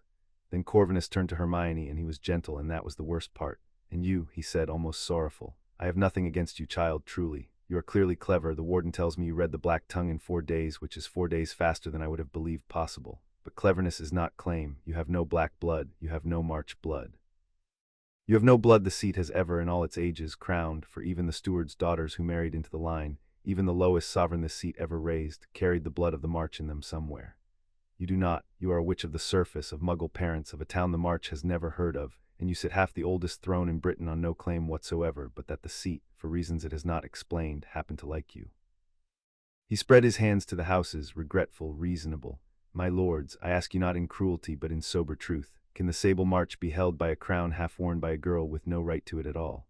When the first hard winter comes, when the first house rebels, when the first enemy tests the veil, will the March follow a mudblood from Crawley because a chair under London took a fancy to her?" He had said the word gently, almost apologetically, and that was how Harry knew it had been the plan all along, to make the slur sound like sorrow, to make the houses feel reasonable for agreeing with it. And the houses were agreeing with it. Harry could feel the room settling against them, the murmur turning, the fragile hope of the nightmare kit counting for nothing here among the pale, patient lords who had survived 400 years by always betting on blood. "You see how they look at you," Corvinus added, softer now, almost only to Hermione, and Harry recognized the second blade for what it was, not aimed at the houses at all, but at her, at the place a clever girl keeps the fear that she does not belong. "They are not cruel men, my lords of the March. They simply know what they are, 10 centuries of blood, and they are looking at you, child, and counting the years until you fail them, and you can feel it, can't you? You have felt it your whole life, in every old wizarding room you ever walked into. The seat may have crowned you, but you will never stop having to prove you deserve it, not for a day, not in 200 years on that throne. That is what I am offering to spare you. Step down, and you need never feel that room turn against you again." It was, Harry thought, the most dangerous thing anyone had said all night, because it was half true, and because it was aimed with surgical precision at the one doubt Hermione Granger had carried since she was 11 years old. He felt her go still beside him. He did not reach for her hand that would have told the whole hall the blade had landed. He only said low under the murmur the truest thing he had. "He's wrong about the room. I've never once counted the years until you'd fail me." Neither has the seat. Hermione rose. She did not rise angrily. Harry had seen her angry, and this was not it. This was the other thing, the cold, clean thing, the brilliant witch who had just been handed exactly the argument she had spent 4 days preparing to destroy. She walked to the center of the hall, alone, small, uncrowned-looking among the black banners, and she let the silence stretch until every house in the room was looking at her, and then she spoke, and her voice filled the great cold hall to its rafters. "Lord Corvinus is right about the law," she said. "I want to begin there, my lords, because he expects me to deny it, and I won't. He's read the genealogies correctly. Harry's claim through the black line is a claim of inheritance, not of senior descent. And I have no black blood at all. Every word he said about our blood is true." She let that land, let the houses lean into their certainty, and then she turned the blade. "He's simply wrong about which law governs this seat, and I can prove it because unlike Lord Corvinus, I didn't only read the genealogies. I read the founding law, the oldest law, the one that made the seat before any of your houses existed to serve it." She raised the primer, Walburga's primer, Sirius's mother's book, and opened it, and the black tongue rose off the page in cold light for the whole hall to see. "The seat does not choose by blood," Hermione said. "It never has. Lord Corvinus wants you to believe the throne is a thing the black blood owns, that it passes down the senior line like a vault, and the seat merely ratifies whoever the blood produces. But that's backward, my lords, and the founding law says so in words none of you have been allowed to read in 400 years, because the family hid this book, because the family was ashamed of what it says." She read it aloud in the tongue and then in plain English, and her voice did not shake. "The seat chooses for worth, for the capacity to hold the weight, to pay the tithe, to bear the years, to keep the bond. Blood is not mentioned. Blood was never mentioned. The blacks added the blood law later, generations later, because they were a proud family and they could not bear that their own throne did not care about the thing they cared about most. They wrote Tauger's Purr on the banners and told themselves the seat agreed. But the seat never agreed, and here is my proof, my lords, and it is standing in this room." She turned and pointed not at herself, but at the dead, at the long tiers of house banners, and beyond them, at the histories every lord in the room had grown up on. "Lyra Black," Hermione said, "your greatest sovereign, the queen who held the veil through the drowning century, whose name half your houses still swear by, a steward's daughter, not a black by birth, not black at all until she married the name. The seat raised a commoner to be the finest sovereign this march ever had, and not one of your ancestors questioned her right because the seat had chosen her, and the seat's choice was the law, and the blood law had not yet been invented to tell them otherwise." She lowered her hand. "Lord Corvinus told you my doubt would unfit me to rule. He's wrong about that too, and it's the simplest thing in the world to see why. A sovereign who has had to earn every room she's ever stood in does not take a country for granted. She fights for it. The march has had 400 years of lords who were sure they deserved it. What it needs is two who know they have to be worth it every single day and intend to be." She turned back to the houses and her voice rang. "Trust your own throne. It has never once been wrong, and it was not wrong on the night it split its crown for us." The hall was silent. And then from the tiers an old voice, Lord Vane, ancient, his house owing the throne a debt of years it had never paid, said slowly, "The girl reads the founding law correctly. I have seen that book named in my own house's records. We were told it was lost." He turned his pale gaze on Corvinus. "You told us it was lost, Corvinus." "It was lost," Corvinus said, and for the first time something flickered behind the gray eyes. "To us, clearly not to them. How fortunate for the children that the one book in the march that flatters their claim happened to survive in the one house they inherited." He recovered, smooth as water closing over stone.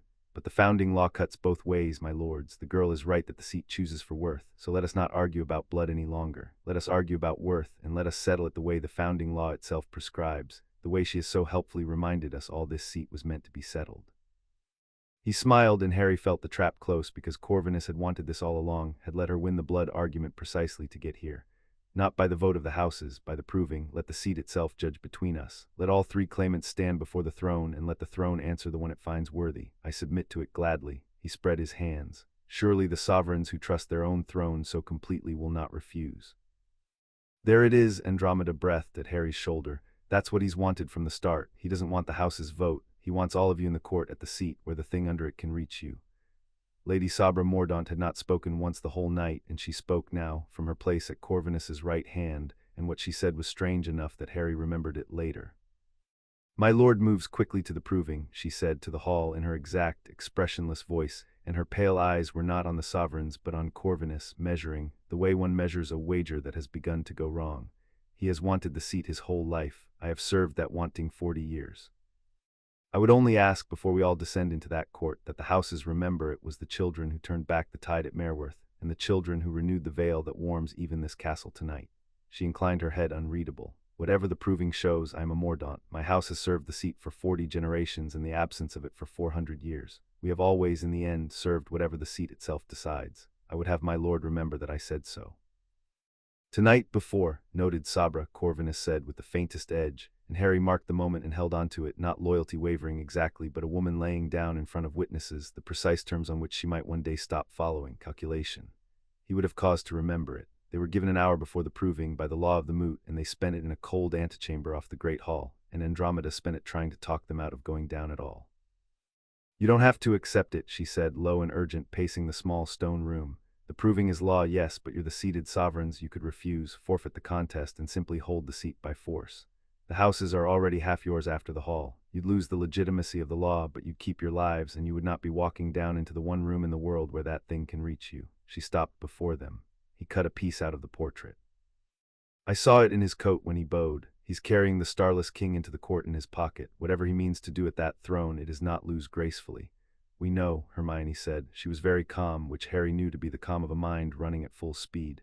Phineas warned us last night. Don't let Corvinus stand alone before the throne with the king's name on his lips.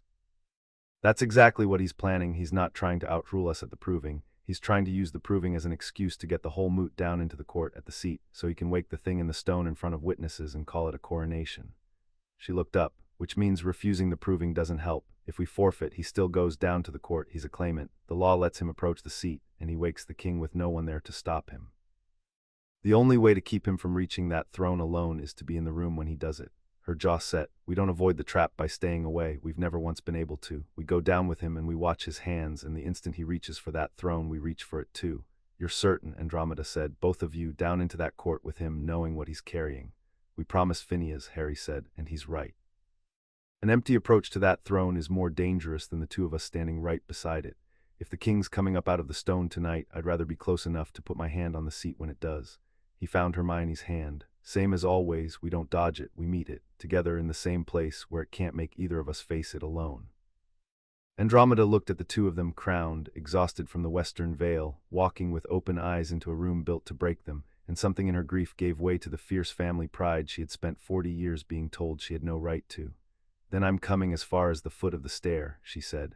I can't enter the court, it's not my seat. But I'll hold the arch and I'll have creature, and if it goes wrong, if you need a door held while you do whatever you have to do at that throne, it will be held. You have my word as a black, which I am tonight, whatever the tapestry says. She drew a breath. Go on then, before I lose my nerve and chain you both to this room for your own good.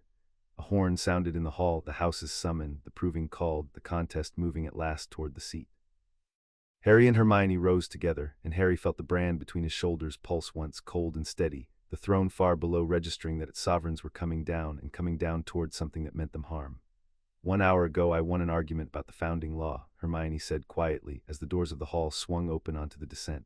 And it doesn't matter at all because he was never going to let it come down to arguments. He let me win the law to get us here. She squared her shoulders. So we stop fighting the contest he wants and start fighting the one he's actually having. Watch his hands, Harry. The whole night turns on his hands. The proving was held in the obsidian court because the proving could be held nowhere else, and that was the whole of Corvinus's design. The law compelled it. Hermione checked the primer twice and found no way to refuse without forfeiting the claim. And so as the dark moon reached its dark, they brought the contest down the King's Road and through the arch into the court under London, the houses as witnesses, ranged along the round black wall beneath the faceless niches of the dead, Corvinus and his marrow lords, Andromeda and Creature.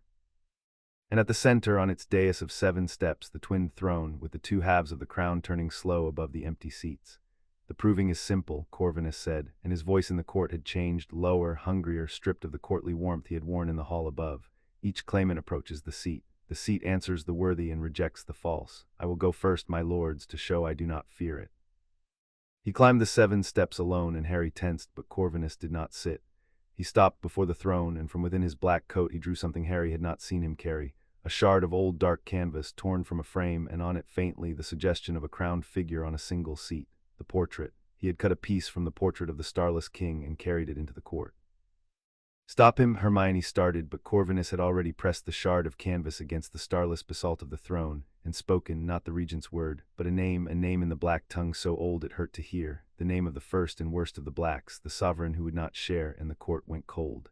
It went cold the way the grey tide was cold. The star-white luminance of the dome dimmed. and the wheeling stars above slowed and stopped, and in the deep stone beneath the dais something that had waited 400 years felt itself called by name and answered. The shard of canvas in Corvinus's hand blackened and curled and burned, and out of the throne, out of the seat itself, up through the basalt, rose a darkness that was not the living dark of the court but its opposite, a starless sucking absence in the shape of a crowned man, and the houses along the wall cried out, and the temperature of the world dropped, and the starless king opened his eyes in his own throne room for the first time in 4 centuries. There, Corvinus said, and his voice shook with the triumph of 51 years. There he is, the sovereign who understood, who saw that a crown is wasted on 2, that the seat is strongest in 1 hand, that the whole weakness of this house was ever and only that it could not bear to rule alone. He turned to the houses, exalted, terrible. I have not come to take the seat from these children, my lords, I have come to mend it. To give it back the king it was always meant to have, the one who will never divide it, never weaken it, never have to choose. Behold the true sovereign of the sable march, woken at last and bow. The starless king looked at Corvinus, and Harry, who had felt the seat's attention turned on him on the first night, who knew exactly what it felt like to be weighed by something ancient and blind, saw the precise moment Corvinus's whole life went wrong. The starless thing on the dais regarded the man who had freed it, the patient son who had courted it for half a century, the hand that had carried its name into the court, and there was no gratitude in it, and no alliance, and no shared throne. There was only hunger. The king had whispered to Corvinus for 51 years for exactly one reason, and it was not partnership. My patient son, said the starless king in a voice like the bottom of the river, and reached out one absence of a hand almost tenderly and laid it against Corvinus Black's chest. You have done so very well. Corvinus had time to understand. Harry watched it happen, watched the triumph on the beautiful gray-eyed face turn in the space of a breath to confusion, and then to horror as the starless king began gently to drink him. It was the thing the seat did to anyone who tried to hold it alone, and the king was the seat now, or near enough, and Corvinus had walked up the steps and pressed the king's name to the throne, and made himself the nearest living soul to a starving thing that had not fed in 400 years. The marrow lords scattered. Lady Sabra Mordaunt, alone among them, did not run. She stood at the foot of the dais and watched her lord and her 40-year wager come apart in the king's grip, and her exact iron face showed, for one instant, something Harry would remember long after, not grief, calculation. Harry, Hermione's hand closed on his. It's killing him, and when it's done with him it'll have fed, and a fed king is one we can't fight. We have to take the seat back now, before it finishes. While it's distracted with Corvinus. It's in our throne, Harry said. How do we? The same way we've done everything. Her eyes were full of stars and fury and absolute certainty.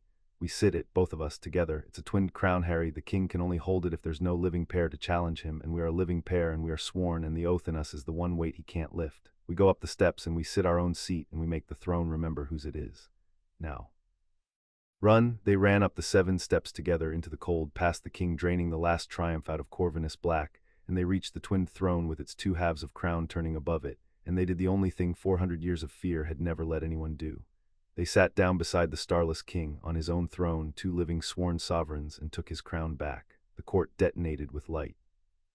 The 2 halves of the crown slammed down onto their brows, and the rings blazed, and the tithe roared open between them, the joined current flooding up out of both of them at once, and the seat, which had been answering the king because the king had called it by name, felt its true and living and twin sovereigns sit it sworn and turned. Harry felt it turn under him like the whole world choosing. The star-white luminance crashed back into the dome. The stopped stars lurched into motion.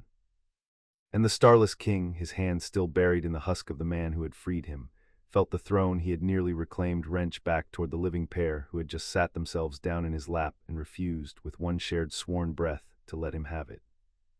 He dropped Corvinus and turned on them, and for one endless moment the 3 of them were locked at the seat, 2 living sovereigns on the twinned throne and the dead one risen between them. Hunger against bond, 400 years against 6, and Harry felt the king reach into him, into the place behind his breastbone, and begin to whisper the oldest poison in the world. That he didn't need her, that he was strong enough alone, that the seat would be his entire if he only let go of the hand in his. I know what you are, Harry said through his teeth and held on. You're the thing that whispered to the one who murdered his queen. You're every black who ever decided the person beside them was the only thing between them and being great. And you've been wrong for 400 years because the person beside me isn't between me and anything. She's the whole point. He gripped Hermione's hand until the bones ground and felt her grip back just as hard, and felt the oath in both of them blaze up against the king's cold like a wall of starfire. Get off our throne. The starless king could not lift the weight of a twinned crown that would not break. He had never been able to. It was the one thing in all the ages that had held him down, and the 2 children on his seat were sworn, and the oath in them was load-bearing, and when they spoke the regent's word together, 2 voices, 1 word, the same instant, the seat's own true and living masters commanding it against the dead thing in its stone. The throne obeyed them, not him. The starless absence that was the first and worst of the blacks was wrenched back down out of the court, back into the deep stone, back into the foundation where 4 centuries had bound him, fighting every inch, and the last thing Harry heard as the king sank was not rage, it was patience. "You have only put me back," said the voice like the bottom of the river, fading. "I am still beneath you, I am always beneath you. And a bond that has stood 6 years has not yet been tested by the things I will send against it. We will speak again, little sovereigns, when you are tired and frightened, and one of you is dying, and the other is offered everything to let go. We will speak again." Then he was gone, sunk back into the seat, and the court was warm, and the stars wheeled, and Harry and Hermione sat the twin throne crowned and sworn and shaking, with the houses of the March staring up at them from the floor of the obsidian court, having watched 2 children do what no sovereign in 400 years had dared, sit the seat beside the starless king and take it back. At the foot of the dais, Corvinus Black was not dead, he was worse than dead. The king had drunk 51 years out of him in the space of a minute, and what lay crumpled on the black steps was an old man, white-haired, hollow-cheeked, the beautiful gray-eyed face fallen in on itself, and when he lifted his head to look up at the 2 sovereigns who had taken the throne he had spent his whole life reaching for, his eyes were the only young thing left in him, and they were full of a horror no triumph would ever wash out. "It used me," Corvinus whispered. 51 years. "It whispered to me for 51 years, and I thought it was teaching me. I thought we wanted the same thing." A terrible, rasping laugh. "It only ever wanted out." "Yes," Hermione said from the throne, and there was no cruelty in it, which made it worse. "It did. It wanted exactly what it whispered to every black it ever ruined. To be let out by someone who believed a crown was wasted on 2. You believed it longer than most. That's all your 51 years bought you." She rose, and Harry rose with her, crowned, and the houses of the March went down, all of them this time. Every pale, patient lord who had walked into the hall above betting on blood, down onto their knees on the floor of the court, because they had seen the seat choose, and they had seen the king rise, and they had seen 2 children put him back. "The moot is over, my lords. The proving has answered. You want to know if we could hold the seat." She looked down at the old wreck of Corvinus Black, and then up at the kneeling houses, and her voice rang in the warm dark. "Now you've seen us hold it against the worst thing it has ever held. Does anyone here still dispute our claim?" No one did. Lord Vane was the first to swear. The ancient lord climbed the lowest of the 7 steps on his old knees and laid his sword across them and spoke the oath of a March house to its seat. The debt of years his line had dodged for 300 years paid at last in the only coin that mattered, and one by one the houses came up the steps behind him to do the same. Harry watched them come, and he was grateful, and he did not trust all of it, and he was right not to. Because Lady Sabra Mordaunt did not come up the steps. In the confusion of the king's rising and falling and the houses kneeling, she had simply gone, slipped out through the arch and onto the king's road and away, and with her 2 of the Marrow lords, and Harry felt their absence the way the seat had taught him to feel a wound, a small, cold gap in the warm room where 3 oaths should have been and were not. He did no proof of it. He simply knew with the certainty the throne had given him that the war Corvinus had started had not ended with Corvinus. It had only changed hands. "She left," he said quietly to Hermione as the houses swore. "Mordaunt, she watched the king eat the man she served for 40 years, and she didn't run from it, and she didn't kneel to us. She left to think." He looked at the empty arch. "That's not a woman who's beaten. That's a woman deciding what to do next." "I know." Hermione's eyes were on the arch too. "She as good as told us up in the hall, we serve whatever the seat decides." She wasn't reassuring us, Harry. She was telling Corvinus to his face in front of witnesses that the moment he stopped being the seat's best bet, she'd stop serving him. She's been planning to survive him since before we got here. Her jaw set. "And now he's a ruin on the steps, and the seat's chosen us, but the thing under the seat hasn't gone anywhere, and it just told the whole court exactly how it means to win. A clever, patient woman who will serve whatever the seat decides is the most dangerous ally that thing could possibly find. If the Starless King wants a hand to open his door, Sabra Mordaunt is already most of the way to volunteering." They had won the moot. They had taken the seat back from the dead king himself in front of every house in the March, and the houses were swearing to them on the steps of their own throne, and the country above was lighting candles that would not go out. And Harry, crowned beside Hermione in the warm dark, looking at the empty arch where his enemy's cleverest servant had walked out into the night, understood that the contest he had thought they were winning had only ever been the opening of a longer one. "When you're tired and frightened and one of you's dying, it would send the war," it had told them so, and somewhere out on the dark King's Road a woman with 40 generations of patience was already deciding to help it. "It's not over," Harry said quietly only to her as the last of the houses knelt. "Is it?" "No," Hermione said, and her hand found his on the arm of the twin throne and held on. "But neither are we. Come on, sovereign. We've a country to rule and a king to outlast and a Mordaunt to outthink, and I'd still rather hold half a crown with you than the whole world with anyone else." She almost smiled, "Even now, especially now." Above them the two halves of the crown turned slow and whole and unbroken, and below them in the deep stone the starless king began patiently to plan his war. Chapter 4 and Chapter 5. Learning to rule. Ruling, it turned out, was mostly listening, and the listening was harder than any of the magic. They held court in the obsidian court, because the seat was the seat and there was nowhere else the law of the march could be spoken with weight, and they held it 3 nights out of every 7, and by the end of the first month Harry had learned that a sovereign's true work was not the grand workings of the Black Tongue but this: sitting the twin throne while the small broken grievances of a country 400 years untended came up the king's road one at a time to be set right. A boundary stone moved in the night. A marriage promised and broken. A miller who had hoarded grain through 40 cold winters and could not stop hoarding it now that the winters had turned. The seat heard all of it, and the seat answered, and the answering was the realm. Tonight the grievance was a man named Edric Vane. He was a younger son of the house whose ancient lord had been first to swear on the steps, and he stood at the foot of the dais between 2 of Tamsin Vesper's reeve guard, for Tamsin was a captain of the seat's own piece now, raised up out of Merworth, iron chain traded for a warden's grey, and Edric Vane was accused of the oldest crime in a drowning country. He had sold a reach of the Vale. In the cold years before the seat woke, he had taken Marrow gold to leave a stretch of ward unwatched so that smugglers could move drowned silver out of the march, and 4 villages had gone under in the gap he sold, and now the seat was warm and the books were open and the gap had a name on it and the name was his. I don't deny it, Edric Vane said. He was perhaps 30, grey-faced, and he did not grovel, which Harry respected and which made it worse. What would be the point? You can feel the veil, both of you. You can feel where it was cut and when and by whose hand. I sold the reach at Drownmere for 40 years of my house's debts forgiven. 4 villages went under. He lifted his chin. I've had 10 years to be sorry. It doesn't raise anybody. Do what the law does. A silence. Harry felt the houses watching from the wall, felt the people watching from the King's Road beyond the arch, felt the whole weight of a country waiting to learn what kind of justice the warm seat kept. And he felt beside him Hermione thinking the cold, clean machinery of her turning the case over, and he let her, because they had divided the work between them without ever quite deciding to. The wards, the war, the people's hearts, those had become his. The law, the word, the long thought, those were hers. It was not that either of them could not do the other. It was that the seat was too heavy for both of them to carry all of it, and so they had each picked up an end. The law of the march for selling the Vale is death, Hermione said. I've read it. There's no other penalty written. 4 villages, 400 souls. The law has one answer. She let it sit then, but the law that says so was written by sovereigns who never once in 1,000 years had to ask why a man would sell a reach of his own country's wards. So I'm going to ask it because I think the answer matters, and because I'd rather hand down a just verdict than a traditional one. She leaned forward. You said 40 years of your house's debts forgiven. Edric Vane, whose debts? The grey man's composure cracked just slightly. Does it matter? It matters to me. The crowns, it came out of him low, the debt of years. My house has owed the throne a debt of years since before the seat went cold. You'll have read that too. When the seat was warm, the debt was a duty. When the seat went cold, there was no one to owe it to, and the Marrow Court bought it up, the way they bought up everything and called it gold and held it over us for 10 generations. I sold the reach to clear it, to get my house out from under the Marrow lords. His voice broke. I was 20.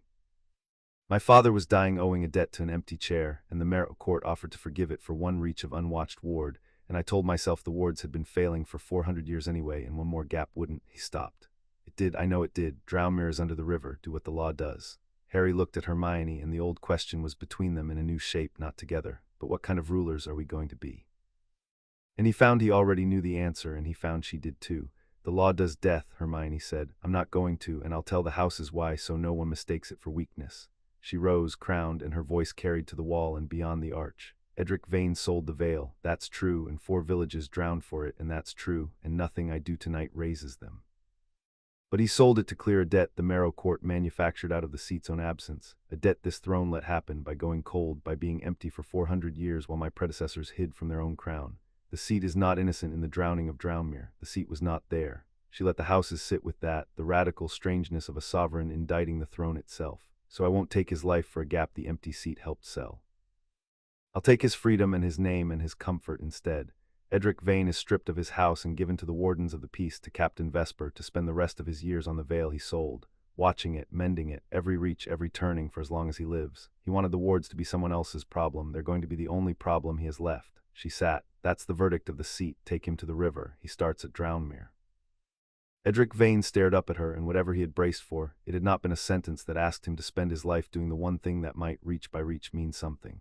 He did not thank her. He only bowed his head and let the reeve guard turn him toward the arch, and Harry watched Tamsin Vesper give the smallest nod of a hard woman who had just decided the seat could be trusted with its own law.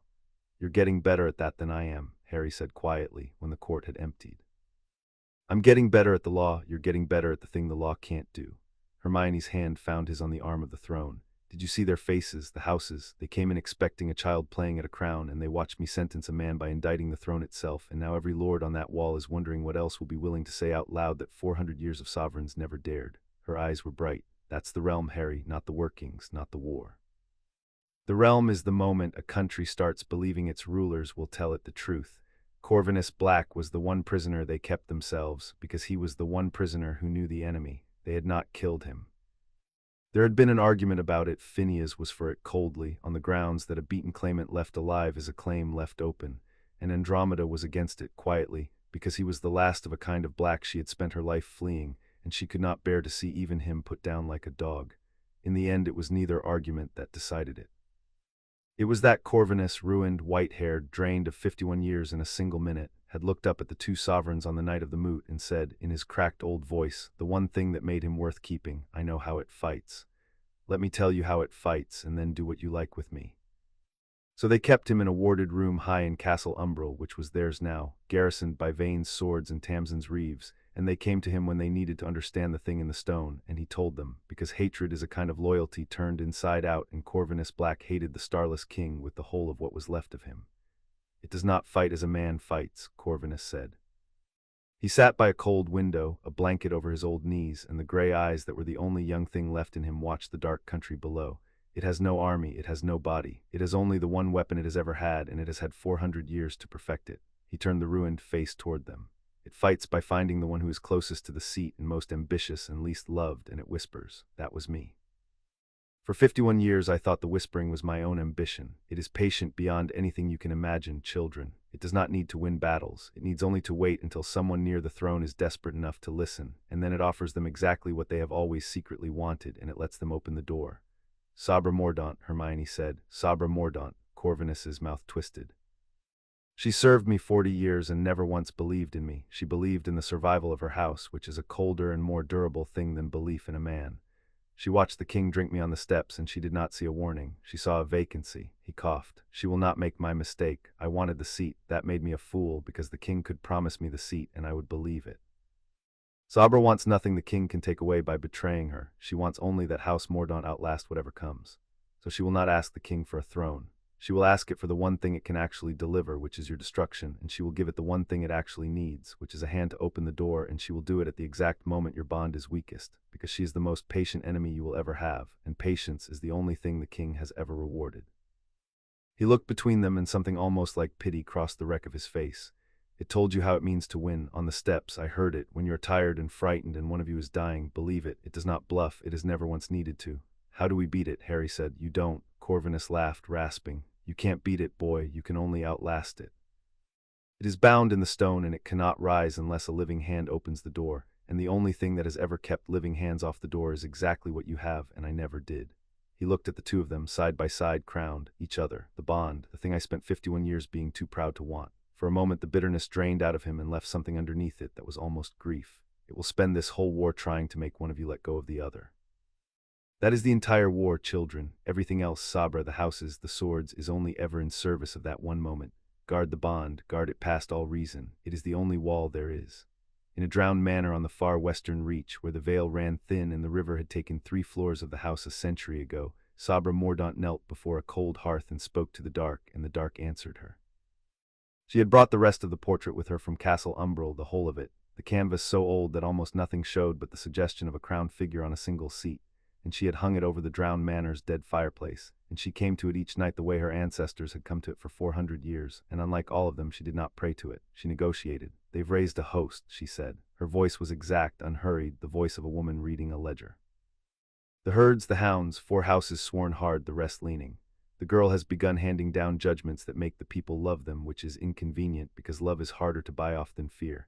In open war, my lord, I would lose. I want to be clear that I understand this. I am not Corvinus. I do not imagine I can take the seat from 2 sworn sovereigns the throne has chosen. I have no interest in the seat at all. What do you want? Said the voice like the bottom of the river, patient, amused, 400 years old. They all want something. It is the only reason any of you ever speak to me. I want House Mordaunt to be standing when this is over, Sabra said. 40 generations served the seat, 400 more served its absence. We have survived every sovereign and every pretender and every drowning by being the house that backs whatever wins. I backed Corvinus because Corvinus was winning. He stopped winning on the steps, so now I am here, talking to the thing that ate him, because you, my lord, are the only power left in the march that the new sovereigns cannot simply outrule. She lifted her exact iron face to the dark canvas. I will open your door. I know the cost of asking is that you may take me too, the way you took him. I have made my peace with that risk, because the alternative is watching my house dissolve into a country that no longer needs lords who serve whatever wins. So here are my terms, and I will not soften them. I open the door. You break their bond. That is the one thing you have ever been able to do, and the one thing I need done. And in the wreck of them, House Mordaunt is left holding the western reach, and whatever rules the march after you, or the chaos or nothing, House Mordaunt endures. That is the whole of what I want. Survival. It is the only thing I have ever wanted, and it is the only thing you have never been able to lie to me about, because you cannot promise survival to a fool the way you promised a throne to Corvinus. You can only deliver it or fail to. The dark was quiet for a long moment, weighing her, the way the seat weighed everything. You are the most dangerous kind of servant, said the starless king at last, and there was something in the cold voice that might, in a living man, have been respect. The kind who wants nothing I can take back. Corvinus wanted to be great. I owned him from the first whisper. You want only to outlast. I cannot buy you, and I cannot frighten you, and I cannot, therefore, betray you, because there is nothing you have given me leave to take. The dark seemed to lean closer. Open the door, daughter of Mordaunt. Cut a reach of their veil and wall it with the thing I will give you, and hold 300 of their own people inside it, and the sovereigns will come, because they are the kind who come. And when they are here, tired and frightened, I will show them how a crown made for two is broken into one, and you will have your survival. We understand each other. We understand each other, Sabra Mordaunt agreed, and rose from her knees and did not bow, because she had just struck the only bargain in 400 years that the starless king could not turn against the one who struck it, and she knew it, and so did he, and that was precisely why it would work. Not every grievance that came up the king's road had a law that fit it, and Harry was learning that those were the ones that fell to him. The night after Edric Vane, two houses came before the seat with a quarrel 400 years old. House Crail and House Bryony held neighboring reaches on the southern fen, and in the cold years when the seat was empty and the veil failing and every house clawing for the dry ground that was left, a Crail had drowned a Bryony at a disputed weir, and a Bryony had answered it, and the feud had run down the generations like a wound that would not close, killing every decade or so, a reach taken and retaken, two small houses bleeding each other white over a fen that was mostly water now anyway. They came not for justice. There was too much blood on both sides for justice. They came because the seat was warm, and a warm seat meant a judge at last, and each of them had walked up the road certain the new sovereigns would finally rule the other one guilty. Hermione looked at the ledgers of it, the killings, the claims, the 4 centuries of grievance, and Harry watched her reach the same place he had, which was that there was no verdict here. The law can hang half of each house, she said quietly, only to him. Both of them have killed, both of them are owed. If I rule for Crail, Bryony carries it another 400 years and the other way round. There's no judgment that ends this, it just picks who grieves next. Then we don't judge it, Harry said. He was not sure where the certainty came from, only that this was the part that had become his, the way the law had become hers. The law can't close this, but the country might. He rose, crowned, and he did not pronounce a verdict, and he saw both houses brace for one anyway. House Crail, House Bryony, I'm not going to rule which of you is guilty because you both are and you both know it, and 400 years of judging it one way or the other is exactly what got you here. He came down a step. Here's what the seat is going to do instead. The disputed weir, the fen between you, the wet ground you've bled each other over for 4 centuries, it's drowned. It's worthless. You've been killing each other for a swamp, so the seat is taking it, all of it. The whole contested reach becomes crown land held by the throne, and the seat is going to drain it. We can do that now. The veil's mending, the water's going down, and when it's dry, it won't belong to Crail and it won't belong to Bryony. He looked between the two old enemies. It'll be held in common by both of you, worked by both houses together, and the grain it grows feeds both your people. And the first year either house spills the other's blood over it, the seat takes the reach back entirely and you get nothing. You've spent 400 years making each other poorer over drowned ground. You're going to spend the next 400 getting richer over dry ground you can only have if you share it. He sat. That's the ruling of the seat. You don't have to forgive each other. You only have to need each other. I find that lasts longer than forgiveness anyway. The two house lords stared at him, and then at each other with the baffled expression of men who had come for a sword and been handed a plow. And old Lord Crail said slowly, You're giving us each other's throats and telling us to make bread instead. I'm telling you the seat is warm, Harry said, and a warm seat doesn't pick which of its houses gets to keep grieving. It makes them both worth more alive. Go home. The water starts going down within the month. Decide whether you'd rather hate each other poor or feed each other rich. The seat genuinely does not care which, as long as the killing stops. When the court had emptied, Hermione was looking at him with an expression he had learned to treasure, the one she wore when he had done a thing she could not have done. I'd have hanged half of both houses by the law and called it justice, she said. And it would have been justice, and it would have been wrong, and the feud would have outlived all of us. She took his hand on the arm of the throne. You don't rule the way I do. I keep trying to find the right verdict, and you keep refusing to give one and giving them a future instead. She almost smiled. It's the thing I can't do, Harry. I can tell a country the truth. You can give it a reason to stop bleeding. The seat needed both. It always needed both. That's the whole reason there are two of us. That's the whole reason there's two of everything down here, Harry said, and meant the crown and the seat and the long work ahead in her, and she heard all of it, the way she always did, and didn't make him say it. Building the host was the first thing Harry and Hermione did together that felt, to Harry, like ruling a country and not merely saving one. The war was coming. They could all feel it in the cold gaps where Mordaunt's oath should have been, in the reports Tamsin's Reeves brought of Marrow riders gathering at the drowned edges of the march, in the way the Vale itself had begun to feel watched. And a country at war needed a host, and the Sable March had not raised a host in 400 years, and the primer told them how, and the how was old and strange and theirs alone to do. They called the herds. It was a working of the star chart, a great word that only the twinned crown could lift, and they spoke it from the moor under the march's heaven with the whole loyal country gathered to watch, Vane's swords, Tamsin's Reeves, the levies of the houses, the people of the nightmare kit come out with their candles that would not go out. Harry held the shape of the country in his mind, and Hermione read the calling from the chart, and together they spoke into the dark the names of the things the seat had bound to itself in the deep ages, the beasts of the march that had run wild and masterless for 4 centuries and never once been called. They came. The Vistral herds came first out of the drowned fields, hundreds of them, the gaunt black horses of the march pouring up onto the moor with the death-cold starlight running off their hides, and behind them lower came the Shadowhounds, the Grimm's own kin, the great black dogs of the family's heraldry made flesh and shadow, that had haunted the borders of the march since before the first crown and answered now at last to a seat that had remembered it owned them.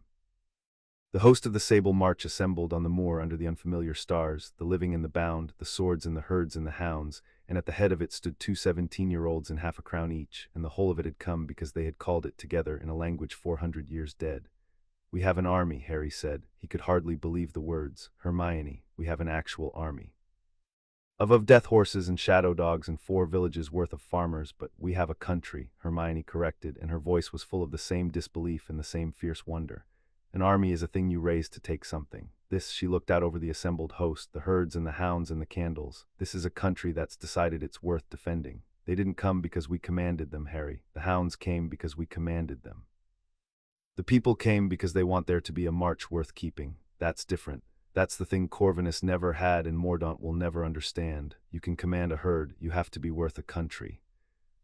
Andromeda took the steward's chain that night because someone had to hold the realm together while its sovereigns went to war, and there was only one living black the houses would accept and the people would trust, and she had spent 40 years being neither, and she wept when Hermione fastened the chain and pretended she had not.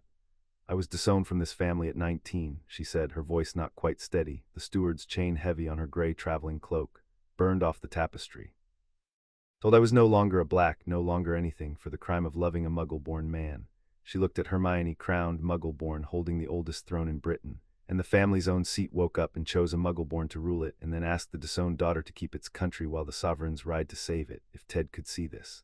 She wiped her eyes, fierce. Go, both of you, keep the bond and come home, and I'll keep your country warm. It's the first thing this family has ever asked of me that I'm proud to do. They held the war council in the great hall of Castle Umbral. Under banners they had stripped of Corvinus's single crown and given back the twinned one, and it was a small council and a grim one. Tamsin Vesper, who had become in a month the closest thing the seat had to a general. Old Lord Vane, whose western holdfast sat nearest the gathering Marrow riders. Andromeda, steward. And the 2 sovereigns with the star chart unrolled and turning between them on the black table. She'll come at the western reach, Tamsin said, blunt, tapping the dark edge of the chart. It's where her riders are massing, and it's where the Vale's thinnest, and it's where Vane's holdfast sits with 300 souls she'd love to have as hostages. She's not stupid. She'll cut a reach, wall it off, and make you come to her on ground she's chosen. Then we don't come on her ground, Vane said. We hold the line at the river and make her come to ours. We can't. Harry said it quietly, and they all looked at him. If she walls off the western reach with 300 of your people inside it, Lord Vane, we can't sit at the river and wait her out. They'll die. And a seat that lets its own people die to fight a smarter war isn't a seat worth holding. We raised a country, not an army. The country watched us light candles that won't go out and turn back the gray tide and put the king himself back in his stone. If we let 300 of them drown to keep ourselves safe, every one of those candles goes out the same night and the march goes back to being a country that knows no one's coming. He looked at Hermione and she nodded because they had already had this argument with each other and lost it to the same truth. We go to her, we walk into the trap. With our eyes open and the host at our backs and the one thing she's counting on us not to have figured out. Which is, Tamsin asked. That we already know the trap, Hermione said. Corvinus told us how the king fights. It told us itself on the steps. The whole war is one move, get one of us hurt, offer the other everything to let go, and break the crown into one. Mordaunt's opened the door a crack on the western reach and she's standing in the gap waiting for us, and behind her the king is waiting for the moment we're frightened enough to bargain. She set both hands flat on the chart and the constellations of the march turned under them. So we take the trap away from them. Not by avoiding it, we can't. There are 300 people inside it. We disarm it by deciding the outcome now in this room in cold blood, before we're tired and frightened and one of us is bleeding. We decide tonight that the crown does not come apart, no matter who's dying, no matter what's offered. We hold the line through the worst thing either of us has ever seen, because the moment one of us lets go to save the other, the king is out, and then it isn't two of us it takes. It's the whole march and everyone in it forever. She looked around the table at the general and the old lord and the steward. I need you all to hear me say it, so that if it comes to it, you'll hold us to it. We do not break the crown, even to save each other. That's the order of the seat, hold us to it. It was a terrible thing to say in a warm room to people who loved them, and Harry watched it land on each of them, on Tamsin, who had buried more of her people than she could count and understood exactly what it cost to choose the country over the person, on Vane, ancient, who had betrayed his own veil once for love of his house and would carry it to his grave. On Andromeda, who had given up the whole of her family for one Muggle-born man and could not imagine choosing a country over a love and would do it anyway because they had asked her to. And one by one they nodded, and the order of the seat was given, and the trap, a little, was disarmed. That night after the council, Harry and Hermione sat together on the steps of the twin throne, not on the seats, on the steps, the way two tired people sit when the work is done, and for a little while neither of them said anything at all. Harry was the one who broke it, because the thing the king had promised had been sitting in his chest for a month, and he could not carry it silently any longer. It said one of us would be dying, he said. That's how it means to win. And in the council I said all the right things, and I meant them, and I'd still take the wrong choice if it were you bleeding and the king offered me a way to keep you.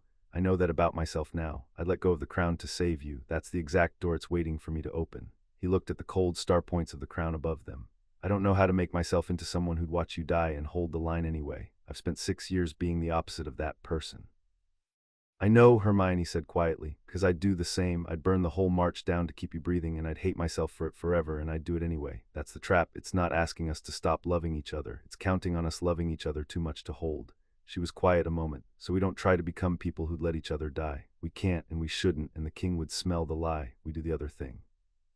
We make sure neither of us is ever the one standing while the other falls. We don't get separated. We don't fight on two fronts. Wherever the worst of it is, we're both there, both ends of the crown, so close that if it takes one of us, it has to take both, and there's no surviving one left to bargain with. She turned to look at him, and there was no fear in her, only the steady certain thing that had carried them both since they were 11. It wants to make one of us choose. We make sure there's never a choice to make. We stand in the same place, always, through everything. It should have been the coldest comfort anyone had ever offered him. Instead, it was the thing that made Harry, for the first time in a month of being a sovereign, feel they were going to be all right, because she had looked at the worst possible night of both their lives and found in it the one move that turned their love from a weakness back into the wall it was supposed to be. Hermione. He had carried it for 6 years and 3 days and a month, and he found on the steps of a throne under London that he could finally say a piece of it. When this is over, the war, the king, all of it, if we both come out the other side. He stopped, started again, plainer. There are things I've never said to you because there was always a war on. There's always been a war on our whole lives. I'd like there to be a version of us that gets to say them. She didn't make him finish. She had never needed him to finish. That was the thing about her. She only reached over and took his hand, as she had on the cellar floor on the first night, as she had against the gray tide and on the throne beside the king, and she held it and she said, "Then we both come out the other side. That's the whole plan, Harry. Everything else is just logistics." And she leaned her head against his shoulder, tired and warm and entirely his oldest friend, and they sat on the steps of their throne in the warm dark, and for 1 hour before the war that was enough. The war began with a candle going out. Harry felt it the way he felt every wound to the country now, a small cold absence, far off on the western reach, where a watchfire of House Vane had been burning an hour before and now was not. Then another.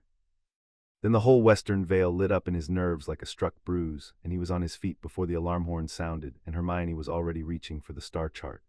Vane's western holdfast, she said, her hands flying over the chart, the constellations of the march wheeling under her fingers. Mordaunt's hit the western holdfast. She's Harry, she's not testing the veil this time, she's not playing the warden's games, she's taken the whole reach. Cut it clean out of the veil and walled it off with something, I can't see past it, the chart goes dark where she's standing. She looked up, white-faced. She's holding a piece of our own country against us. 300 of Vane's people are inside it, and the dark on the chart isn't Mordaunt's magic. It's too deep, too cold, too patient. It's the king's. She's opened the door, Harry, not all the way, but she's opened it on the western reach, and she's standing in the gap, and she's waiting for us to come. Harry looked at the dark wound on the star chart where a piece of his country had been cut away, and felt the thing beneath the seat stir for the first time since the moot, patient and vast and pleased, and understood that the month of grace was over. She wants us to come, he said. The king wants us to come. It's the trap, exactly the trap we named in the council. He met Hermione's eyes across the chart. And we have to go anyway because there are 300 people inside that wall, and we already decided in cold blood what kind of sovereigns we're going to be.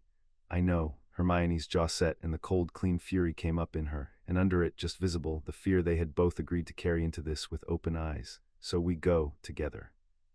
Both ends of the crown, every step, never apart, never alone, standing in the same place through whatever's behind that wall, because that's the one move it can't beat, and we worked it out before we were frightened, which means we get to keep it now that we are.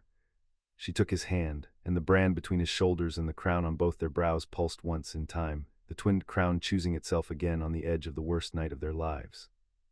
It's been waiting 400 years for one of us to let go. Let's go and disappoint it. They called the host and the herds and the hounds, and the two sovereigns of the Sable March rode west under the unfamiliar stars toward the wall their enemy had built out of their own country, where a patient woman and a patient king waited together in the dark for the moment a crown made for two could finally be broken into one. Behind them, in the deep stone, the starless king began at last to wake. Chapter 5 End Chapter 6. The war for the seat, the wall on the western reach, was the first thing Harry had seen in the march that the stars did not touch.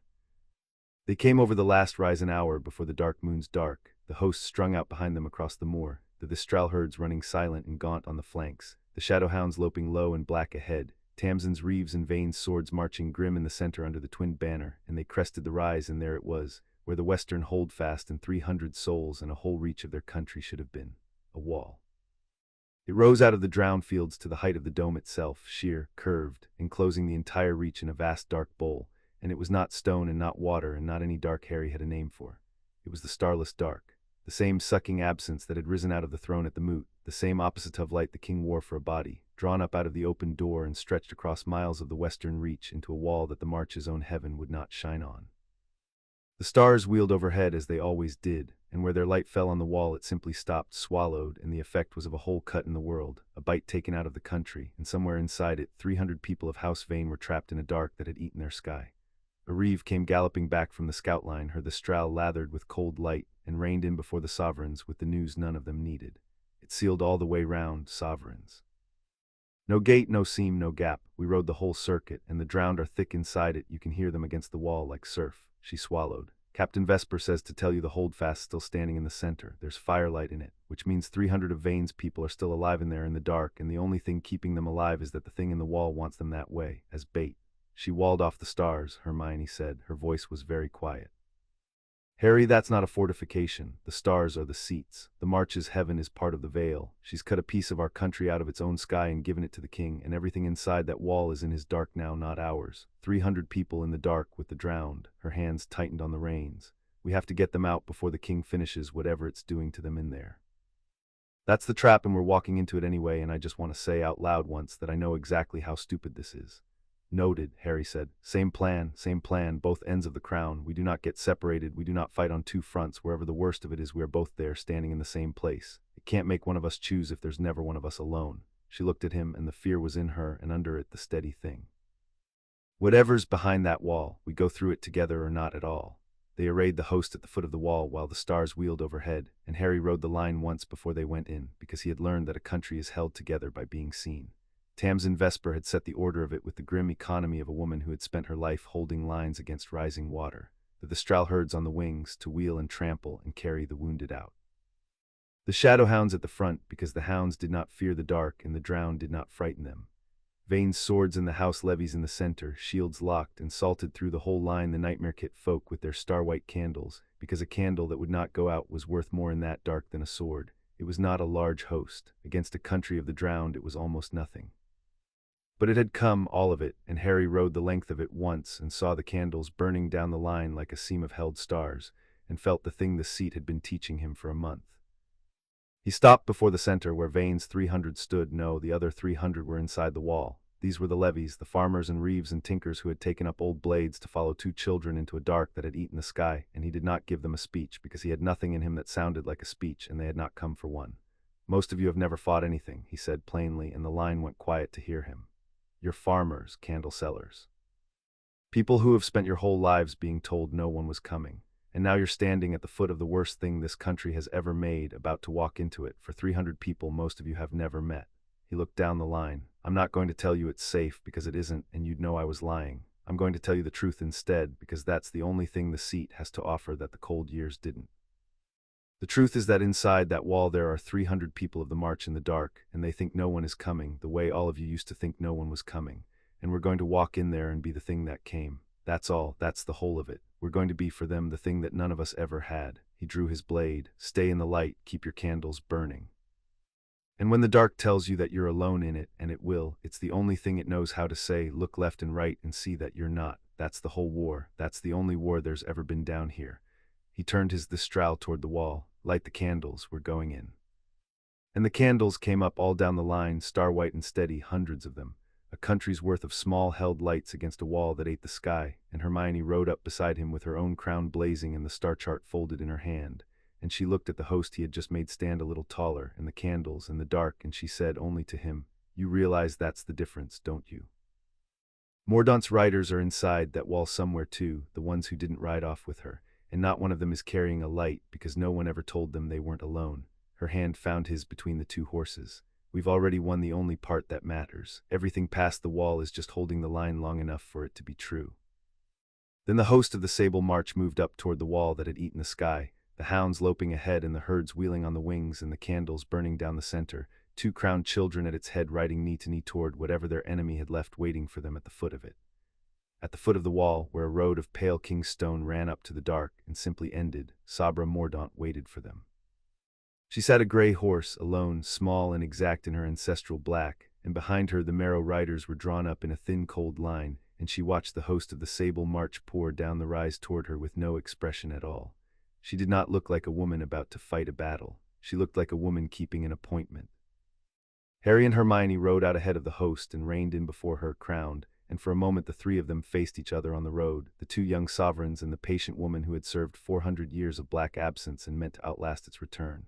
Sovereigns, Sabra Mordaunt said, you came, I told it you would, you are the kind who come. She tilted her head toward the vast starless wall behind her. 300 of Vane's people are inside, alive for now. The king keeps them alive because live bait holds better than dead. I want you to understand that I take no pleasure in it. I have never taken pleasure in anything. Pleasure is for people who can afford to lose. Her exact eyes moved between them. I am not your enemy in the way Corvinus was your enemy. Corvinus hated you. I feel nothing for you at all. You are simply the thing that stands between House Mordaunt and the next 400 years, and I have removed obstacles from that road for my entire life, and you are only the latest and the largest. You opened the door, Hermione said. You let the king out. Do you have any idea what you've done? It used Corvinus and drank him on the steps. It will do the same to you the moment you stop being useful. No, Sabra said, and for the first time something moved in the iron face, not warmth, but the cold satisfaction of a woman who has read a contract more carefully than the man across the table. It won't. That is the difference between Corvinus and me, child, and it is the whole of why I will survive this, and he did not. Corvinus wanted something the king could give and take away, a throne, so the king owned him. I want only survival, which the king cannot promise to a fool and then revoke, because there is no throne to dangle, no greatness to withhold.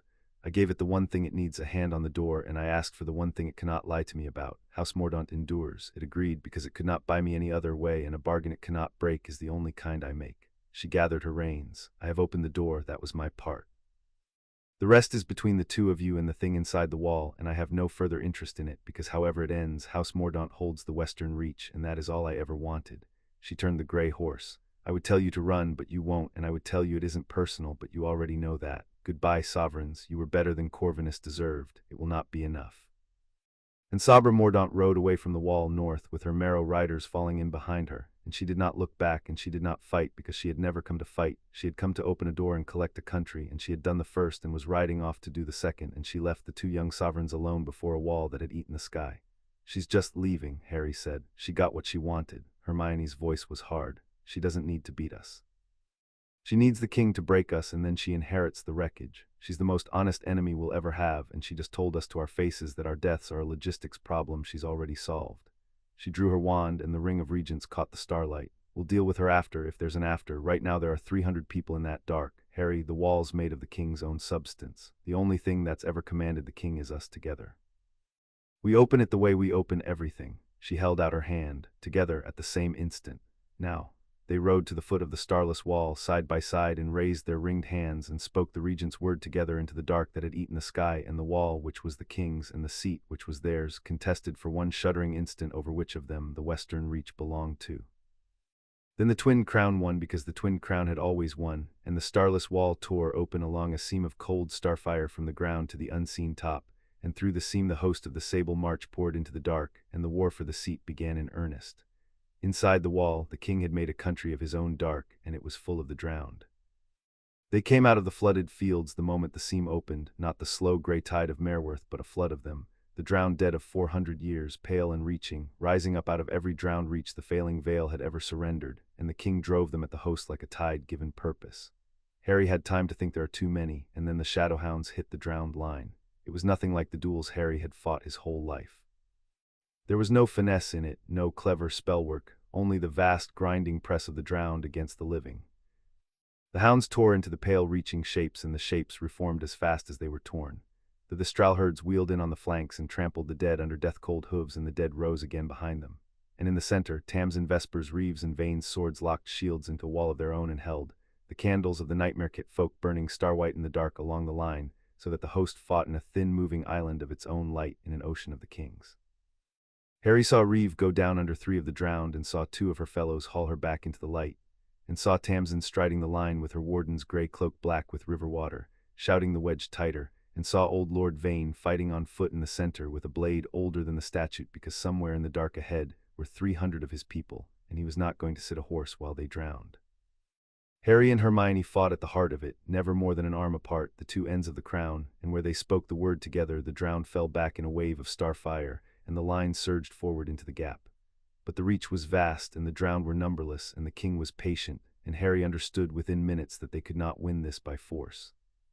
For every span of ground the host took, the dead closed in behind it. For every drowned soul the starfire scattered, 2 rose out of the flooded dark to take its place. The candles guttered lower, the wedge slowed. There were too many dead and too few living, and the king did not care how long it took, because the king had 400 years and the host had until its lights went out. "We can't hold the whole reach." Harry shouted to Hermione over the din, a drowned hand closing on his cloak, the starfire searing it loose.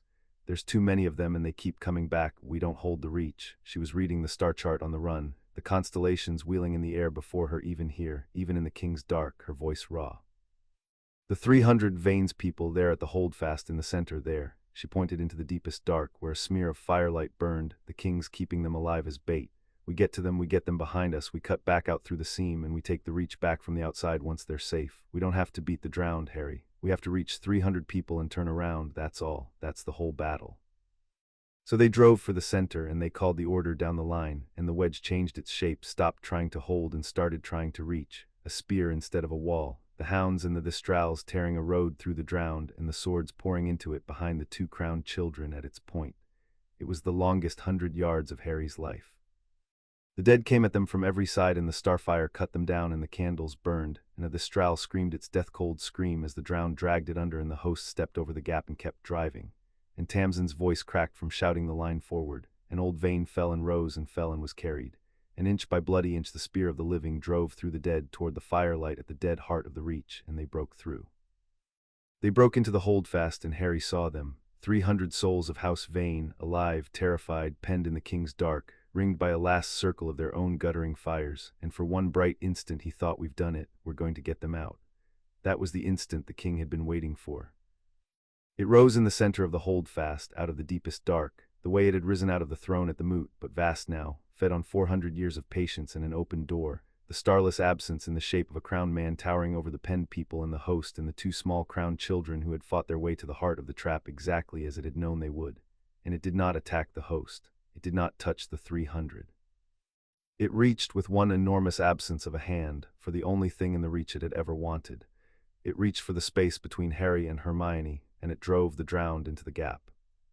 A wall of the dead surged up between them all at once, a flood of pale reaching shapes forced into the arm's length of dark that the two sovereigns had sworn never to let open, and Harry felt the king's whole patient intelligence behind the move, understood it even as it happened. It could not make one of them choose while they stood in the same place, so it was going to take the place away, force the gap, split the crown by main strength, and then make its offer to whichever half it left standing. The drown crashed into the space between them like a wave, and Harry reached for Hermione's hand and caught only cold, dead fingers, and the flood drove them apart, and the thing they had sworn never to allow happened in the space of 3 seconds. Harry, her voice, on the far side of a wall of the drowned, already too far. Don't, whatever it offers you, don't. He never heard the rest, because that was when the king hurt him. It came through the drowned, the starless hand, and it did not reach for his throat or his heart. It reached with 400 years of precision for the brand between his shoulders, the mark the Starfire had set on the first night, the place where the seat was written into him, and it closed its cold absence around that mark and tore, and Harry felt his half of the bond to the seat rip half out of him, felt the tithe and the crown and the word all wrench loose at once, and went down into the dark of the holdfast with a cry he could not stop, the crown guttering on his brow. His half of everything bleeding out of the wound where the seat had been rooted in him. He was, he understood with strange clarity, dying, not bleeding to death, something worse and more exact. The king had not wounded his body. It had wounded the place where he was joined to the seat and to Hermione, and that join was the only thing holding a 17-year-old to a throne built to drink 200 years out of its sovereigns, and with it torn, the seat was beginning, gently, to take all of it at once. There, said the starless king, and its voice filled the dark of the holdfast, patient, almost tender, the voice that had whispered to every black who ever decided the one beside them was the only thing between them and greatness. It was not speaking to Harry. It had turned its starless attention across the wall of the drowned, to the far side where Hermione stood alone with her half of the crown blazing and her half of the bond screaming with the wound in his. There it is, daughter of no house, the moment. He is dying, I have torn the seat half out of him and it is taking the rest, and he has perhaps a minute, and you cannot reach him through the dead, and even if you could, you cannot heal what I have torn. There is only one thing that can save him now, and you already know what it is, because I have whispered it to your kind for 400 years. Across the wall of the drowned, Harry, fading, the seat drinking him down, saw Hermione go very still. Let go of the crown, the king said, gentle as the bottom of the river. Take the whole of it onto yourself, one sovereign, one crown, whole and undivided, and the moment you do, the seat will release him because it will have what it needs in you alone, and you can pour your strength into his wound and close it, and he will live. I am not asking you to kill him, child, I am offering you his life. The only price is the half of the crown he carries. Take it, rule alone, save the boy. It is the most natural thing in the world and the most loving, and you want to do it. I can feel that you want to do it, and you have perhaps 40 seconds before the choice is made for you by his death. The dark leaned close around her. Let go of him as a sovereign and keep him as a man. Every one of you has always, in the end, said yes. And Harry, dying in the dark with the seat drinking him down, understood that this was the whole war, the only war, the move 400 years in the making, and that the king had finally engineered the one thing their plan was built to prevent. They were separated, he was dying, and Hermione had been offered everything to let go. He found the breath somehow from the bottom of the wound to say the only thing left that he could give her, Hermione. It came out of him cracked and small, and it carried, because the holdfast had gone silent around the king's offer, the whole battle hanging on it.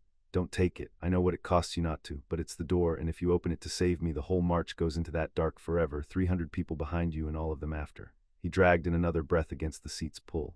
I love you, I think I have for years, and there was always a war on, so I never said it. And that's exactly why you can't do it, because the version of me that let you doom a country to keep me breathing isn't a version you'd have loved back, and I won't be the reason you stop being the person the seat chose. Hold the line, let me go.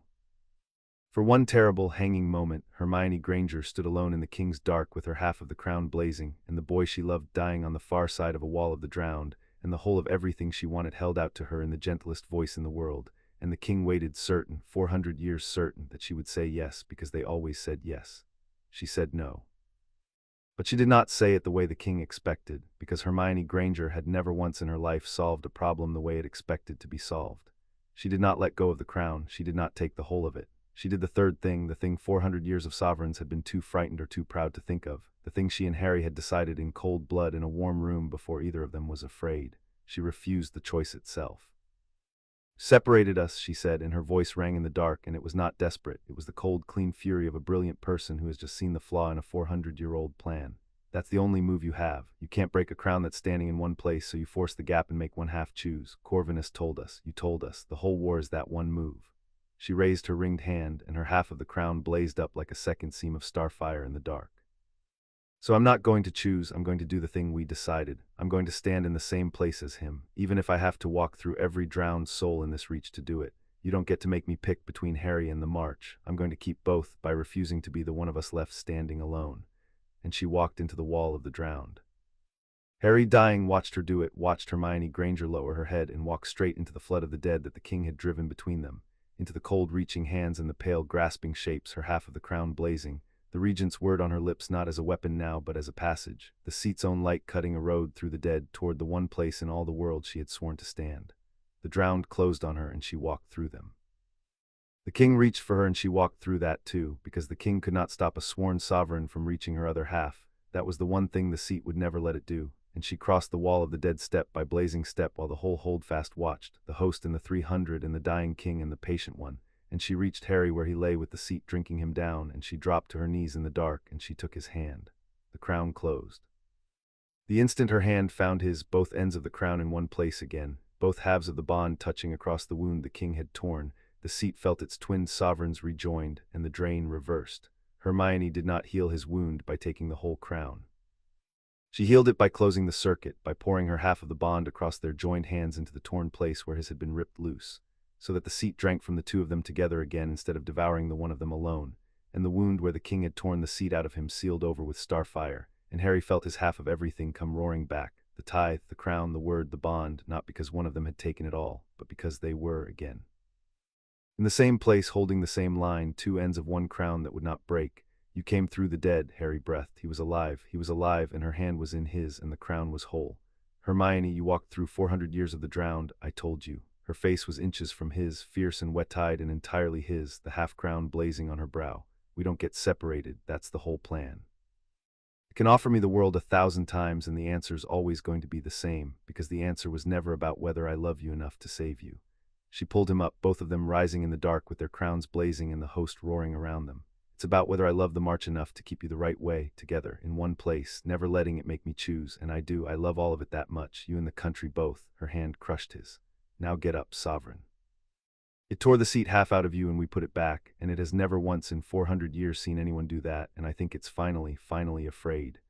It was. Harry felt it as he rose. The starless king, towering in the dark of the holdfast, had gone still, and the stillness was new, because for the first time in 400 years the move had failed.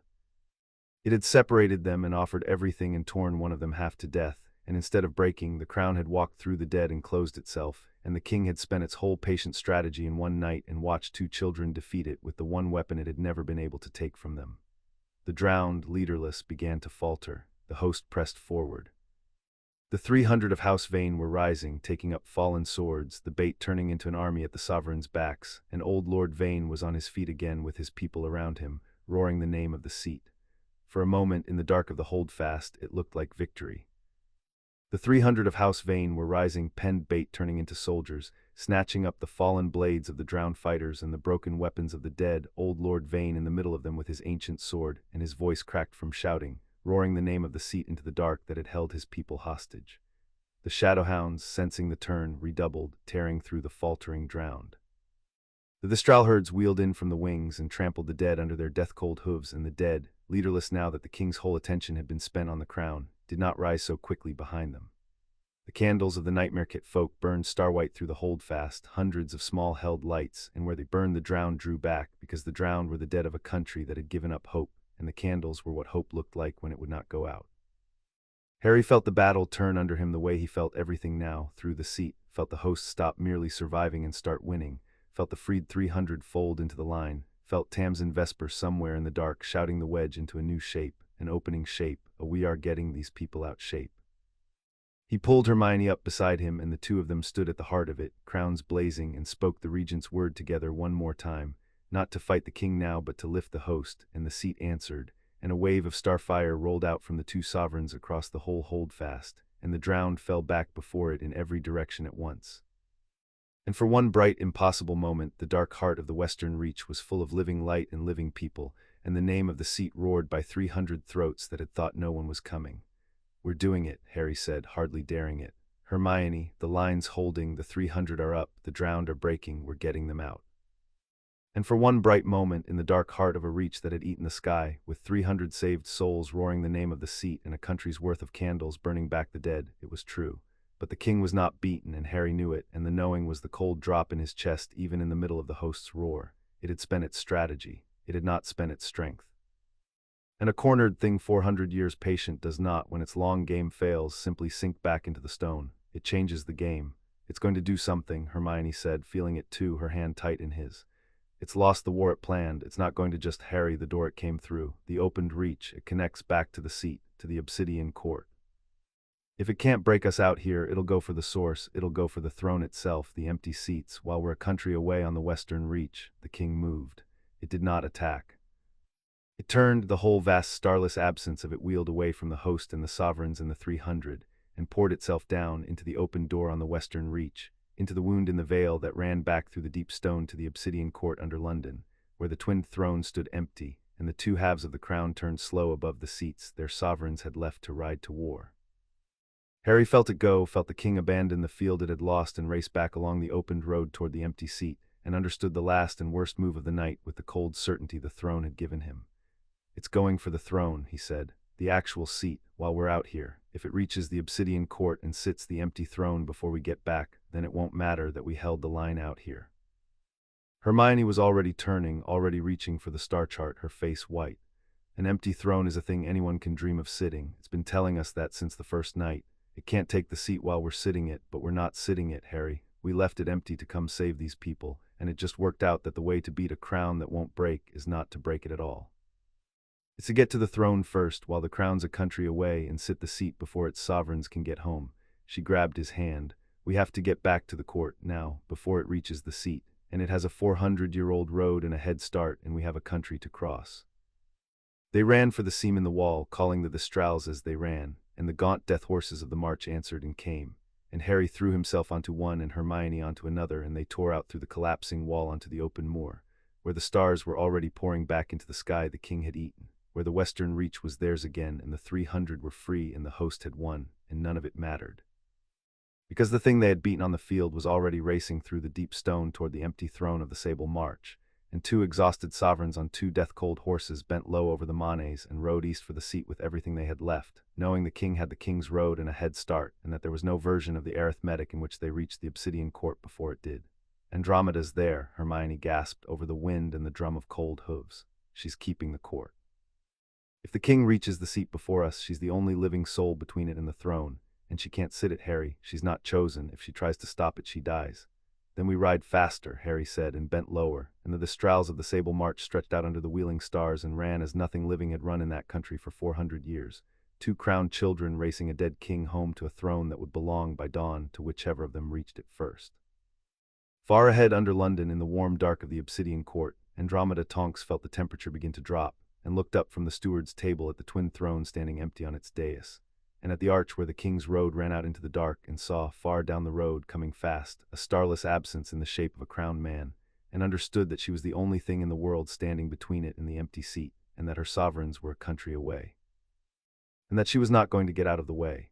Chapter 6 and Chapter 7. Sovereigns of Black Andromeda Tonks had been disowned by House Black at 19, and she had spent 40 years learning that the family's worst weapon was the certainty that nobody who left it ever mattered again, and she stood now in the obsidian court with a steward's chain on her traveling cloak and a dead king coming up the king's road toward an empty throne, and she discovered she did not feel disowned at all. She felt like a black, "You'll not pass me," she said to the starless absence flooding up the road toward the arch, and she planted herself at the foot of the dais between the king and the empty twin seat, one living witch against a thing 400 years old. "I know what you are. My mother told me before she stopped being my mother, the first of us, the one who couldn't share." Her voice did not shake, which surprised her. "I couldn't share either once. I chose one man over the whole of this family, and I've spent 40 years being told it ruined me. So I know exactly what you are, cousin, because I'm the thing you'd have been if you'd ever once in 400 years chosen love over the crown instead of the other way round. The starless king came through the arch into the warm dark of the court, and the warmth died around it, the star-white luminance guttering, the wheeling dome slowing, and it looked at the one small living woman standing between it and the seat with something that might, in a living face, have been amusement. You are not even chosen, it said in the voice like the bottom of the river. You cannot sit the seat, you cannot work the word. You are a disowned daughter with a steward's chain and no power over me at all. Step aside, Andromeda Black, I have waited 400 years. I will not be kept from my throne by a woman the family already threw away. No, Andromeda agreed. You won't be kept from it. I can't keep you from it. I'm not here to win. She drew her wand, useless as it was, and lifted her chin, and behind her, unseen, a small figure in a scrap of black livery crept up onto the lowest of the 7 steps. I'm here to make you spend time. Every second you waste going through me is a second closer to my sovereign's getting home. That's all a steward is in the end, the one who holds the door long enough. She smiled, and it was pure black, pure defiance, the smile of a family that had never once in 1,000 years known when to lie down. So come through me, cousin, take your time. I've got all the time in the world to give them. The king reached for her, and Creature moved. The old elf had served the seat before he served the family, his mother and hers back to the first binding, and he flung himself off the step into the space between the steward and the king with a cry of 400 years of grief. And house elf magic, old, deep, bound to the seat in ways no wizard's was, met the starless dark and held it for 1 second, for 2. The small, cracked creature in his star-pinned livery, burning with the whole of his bound devotion to a throne that had finally come warm in his lifetime. Kracher serves the seat, he shrieked at the dead king, and the seat is warm, and you shall not have it cold again. The king swept him aside, and Creature struck the black wall and crumpled and did not move, and Andromeda screamed his name, but the seconds had been spent, the door had been held, and as the starless king turned back toward the empty throne and the steward who would not move, the arch behind it filled with the drum of cold hooves and a blaze of star-white light. And 2 crowned children on 2 death-cold horses came off the king's road into the obsidian court at a dead gallop and threw themselves from the saddle between the king and the seat. Andromeda, Hermione was already moving, taking in the crumpled elf, the guttering court, the steward standing her ground. Get back, get Creature, we have it now. You took your time, Andromeda said, shaking, hauling the old elf into her arms, and there were tears on her face, but her voice held. He's breathing. The elf's breathing. Go, finish it, both of you. I held the door, now hold the seat. The starless king turned from the steward to the sovereigns, and for the first time in 400 years, it had nowhere left to go. It had spent its strategy on the western reach and watched it fail. It had raced for the empty throne and been met at the seat by the 2 who held it. There was no third move, there had only ever been the one separate them, make one choose, and they had crossed a wall of the dead to deny it, and now they stood between it and the throne, together, crowned, sworn, exhausted past anything Harry had ever known, and entirely unbroken. You can't have it, Harry said. He could barely stand. He did not need to stand well, he needed only to stand beside her. You've thrown 400 years at us in one night, and we're still here, both of us, holding the same line. You can't break the crown, you can't take the empty seat because it isn't empty, we're home. It's over. Sink back into the stone and wait another 400 years if you want. We'll still be here. We'll teach our stewards and our captains and our reeves what you are, and the seat will never stand empty again, and you will never ever get out. He took Hermione's hand. You've lost. I have lost tonight, the king agreed, and the cold patience in it was the most terrible thing in the court. But I do not lose, children, I wait. You are 17. You will reign 200 years perhaps if the seat is kind, and then you will leave it or die in it, and there will be a gap, a moment, a handover, an heir not yet sworn, and I will be in the stone, awake, patient, and I will whisper to whoever stands nearest the seat in that moment the same thing I have whispered for 400 years. The dark gathered itself at the foot of the dais, sinking but unbroken, undefeated in the only way that mattered to it. You have not beaten me, no one beats me. You have only put me back, and I will be under your throne every day of your reign, and under your children's, and under every sovereign who ever sits this seat forever, because I cannot die and I cannot be unmade, and I am the price this seat will always pay for being a crown that 2 must share. Sink me. It changes nothing. I am patient and you are not, and time is the only war I have ever needed to win. And Harry understood, with the cold clarity the seat had given him, that the king was right. They could beat it tonight. They could not beat it ever. They could put it back in the stone 100 times across 200 years, and it would only need to win once, in some weak moment, some grief, some handover, some air, and the whole horror would begin again, and the march would drown again, and somewhere a sovereign would murder the one beside them again, 400 years from now, forever. To merely sink it was to hand the same war to every child who would ever wear the crown. He felt the unfairness of it like a weight, that they could win the night and still lose the war, that the seat's deepest magic could turn back a gray tide and mend a veil and raise a host of death horses, and still have no answer at all to a patient hole in its own foundation. No, Hermione said quietly beside him, and Harry felt her reach the same place he had, the way she always did, a half step ahead. We're not going to put it back, Harry. We've been thinking about this wrong all night, all month. We've been trying to beat it. You can't beat an absence. You can't outfight a hole. She turned to him, and her eyes were full of stars and the terrible joy of a thing finally understood. It's the wound. It's the broken bond from 400 years ago, the murdered consort, the crown broken into one. It's been a hole in the seat ever since, a starving absence where a twinned crown used to be, and every sovereign since has tried to fight it or hide from it, and all that does is leave the wound open. You don't close a wound by fighting it. She gripped his hand. You close it by mending what broke. We don't sink the king. We finish what the seat has been trying to do for 400 years. We give it the one thing it's never had since the night the first crown broke. Her voice was shaking now with the size of it. A twinned crown sat by two who won't break, that's willing to share the seat with everything in it, even the dead, even him. We pull him into the bond, Harry. We share the crown with the thing that died refusing to share. And an absence that's finally connected isn't an absence anymore. It's just a man 400 years late finally being allowed to stop. Harry stared at her. Hermione, it'll fight us. If we open the bond to it, it could take us, drink us the way it drank Corvinus. It could. Yes, she didn't look away. It's the most dangerous thing we've ever done, and we're doing it exhausted, and it might kill us both. But it's the only ending that's actually an ending. Everything else just hands the war to a child 200 years from now. And I'd rather risk the two of us tonight than sentence 20 generations of sovereigns to fight this same dark forever. Her hand crushed his. Both ends of the crown, same place, one more time, the biggest, most terrible choice there is. Are you with me? And Harry Potter, who had walked into a forest once expecting to die so that others could live, who had never in his life been able to do the safe thing when the brave thing was standing right there, looked at the girl he loved holding out the most dangerous idea either of them had ever had, and felt the old certainty rise in him, clean and bright. Always, he said, let's go and give a dead king his crown. They climbed the 7 steps together into the cold, past the sinking starless dark, and they sat the twinned throne, and instead of commanding the seat against the king, instead of speaking the word to sink it, they did the unthinkable, the thing 400 years of frightened sovereigns had never dared. They opened the bond. They took the warm joined current that ran between them, the thing the king had spent the whole war trying to break, and they reached it down into the deep stone, into the starving absence in the foundation, and they offered the starless king a place in the crown. The king recoiled. Harry felt the absence flinch from the connection like a burned hand, because connection was the one thing it had refused in life, and the one thing it could not bear in death, because its whole 400-year existence was the wound of a bond broken, and a bond offered was the only thing in all the world that could unmake it. It fought. It poured itself up into the offered bond to take them, to turn the connection into a feeding, to drink the 2 children who had been mad enough to reach for it, and as it surged up it showed them the way a drowning thing drags down whatever it can reach, the whole of what it was. Harry saw it. He saw the first crown, 1,000 years gone, 2 young sovereigns sitting a new-made throne with their hands joined across the gap. He saw the years sour, saw the king, young then, beautiful, certain, listening to his own pride the way Corvinus had listened to him, growing sure that the seat would be greater in one hand, that the woman beside him was the only thing between him and everything he could be. He saw the night on the dais.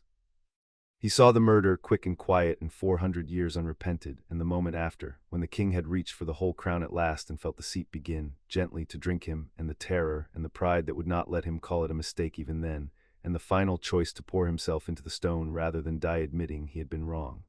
He saw 400 years of the dark. He saw a starving thing whisper to sovereign after sovereign, not out of malice, Harry understood at last, but out of the unbearable loneliness of a creature that could not stop being right about the one thing that had destroyed it. It had drowned a country, and underneath all of it, under the 4 centuries of patient ruin, was only a man who had been too proud, on one single night, to reach across a hand's breadth of dark and not let go.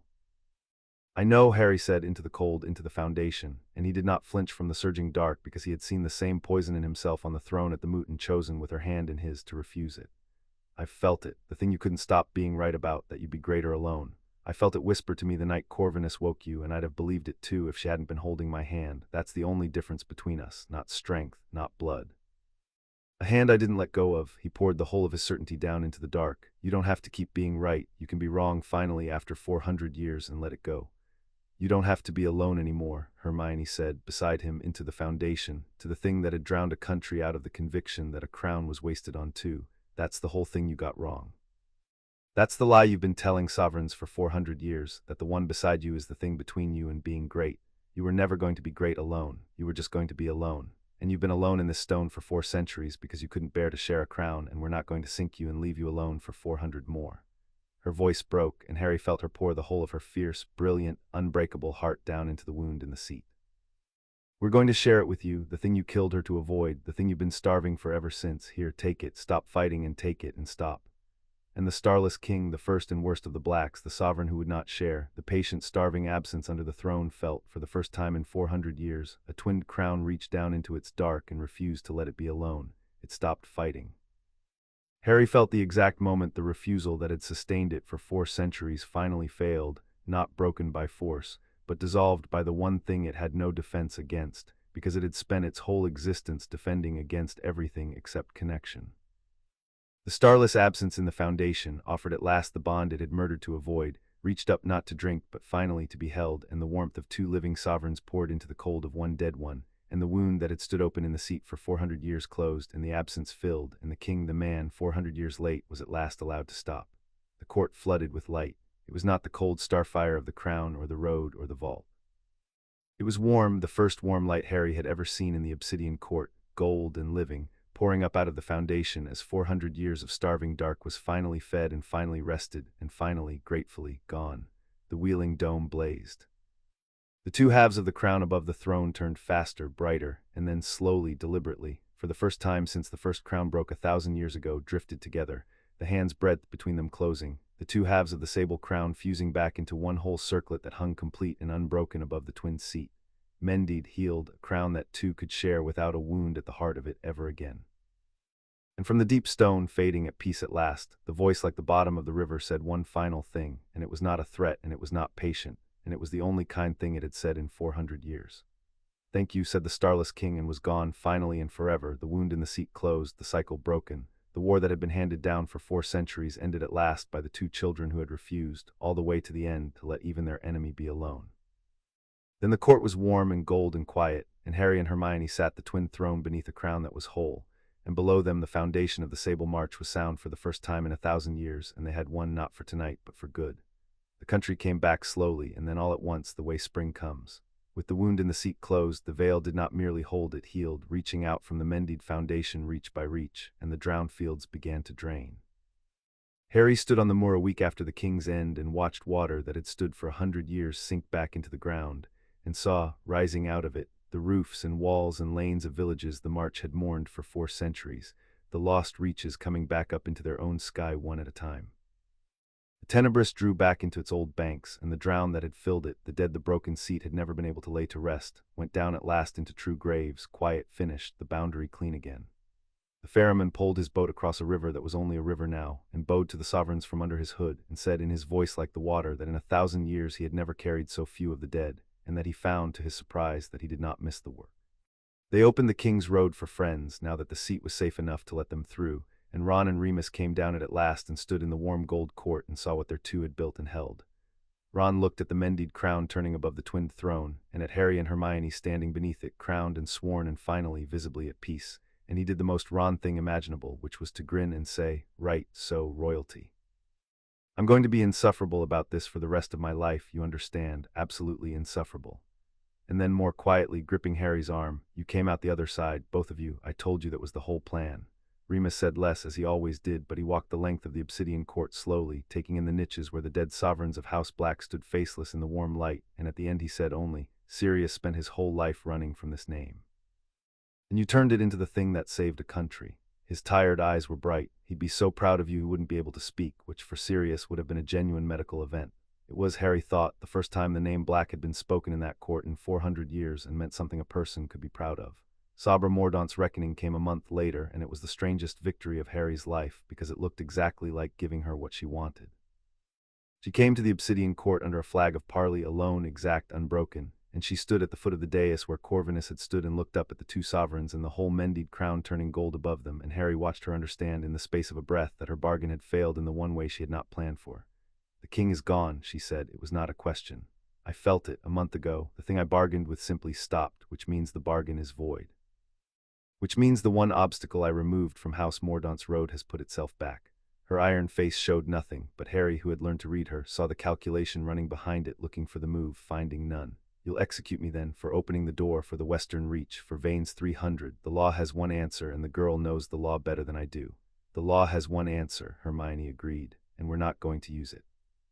Same as we didn't with Edric Vane, because you didn't open the door for power or for cruelty or for hatred. You opened it for the one thing you've ever wanted, and I'm not going to pretend I don't understand wanting your house to survive." She rose, crowned beneath the whole gold crown. "So here's the verdict of the seat, Sabra Mordaunt, and you're going to hate it more than death, because I've thought about it for a month specifically to make sure of that. House Mordaunt endures. You get exactly what you bargained for. Your house lives, your name stays on the tapestry. You keep your life and your hall and your 40 generations."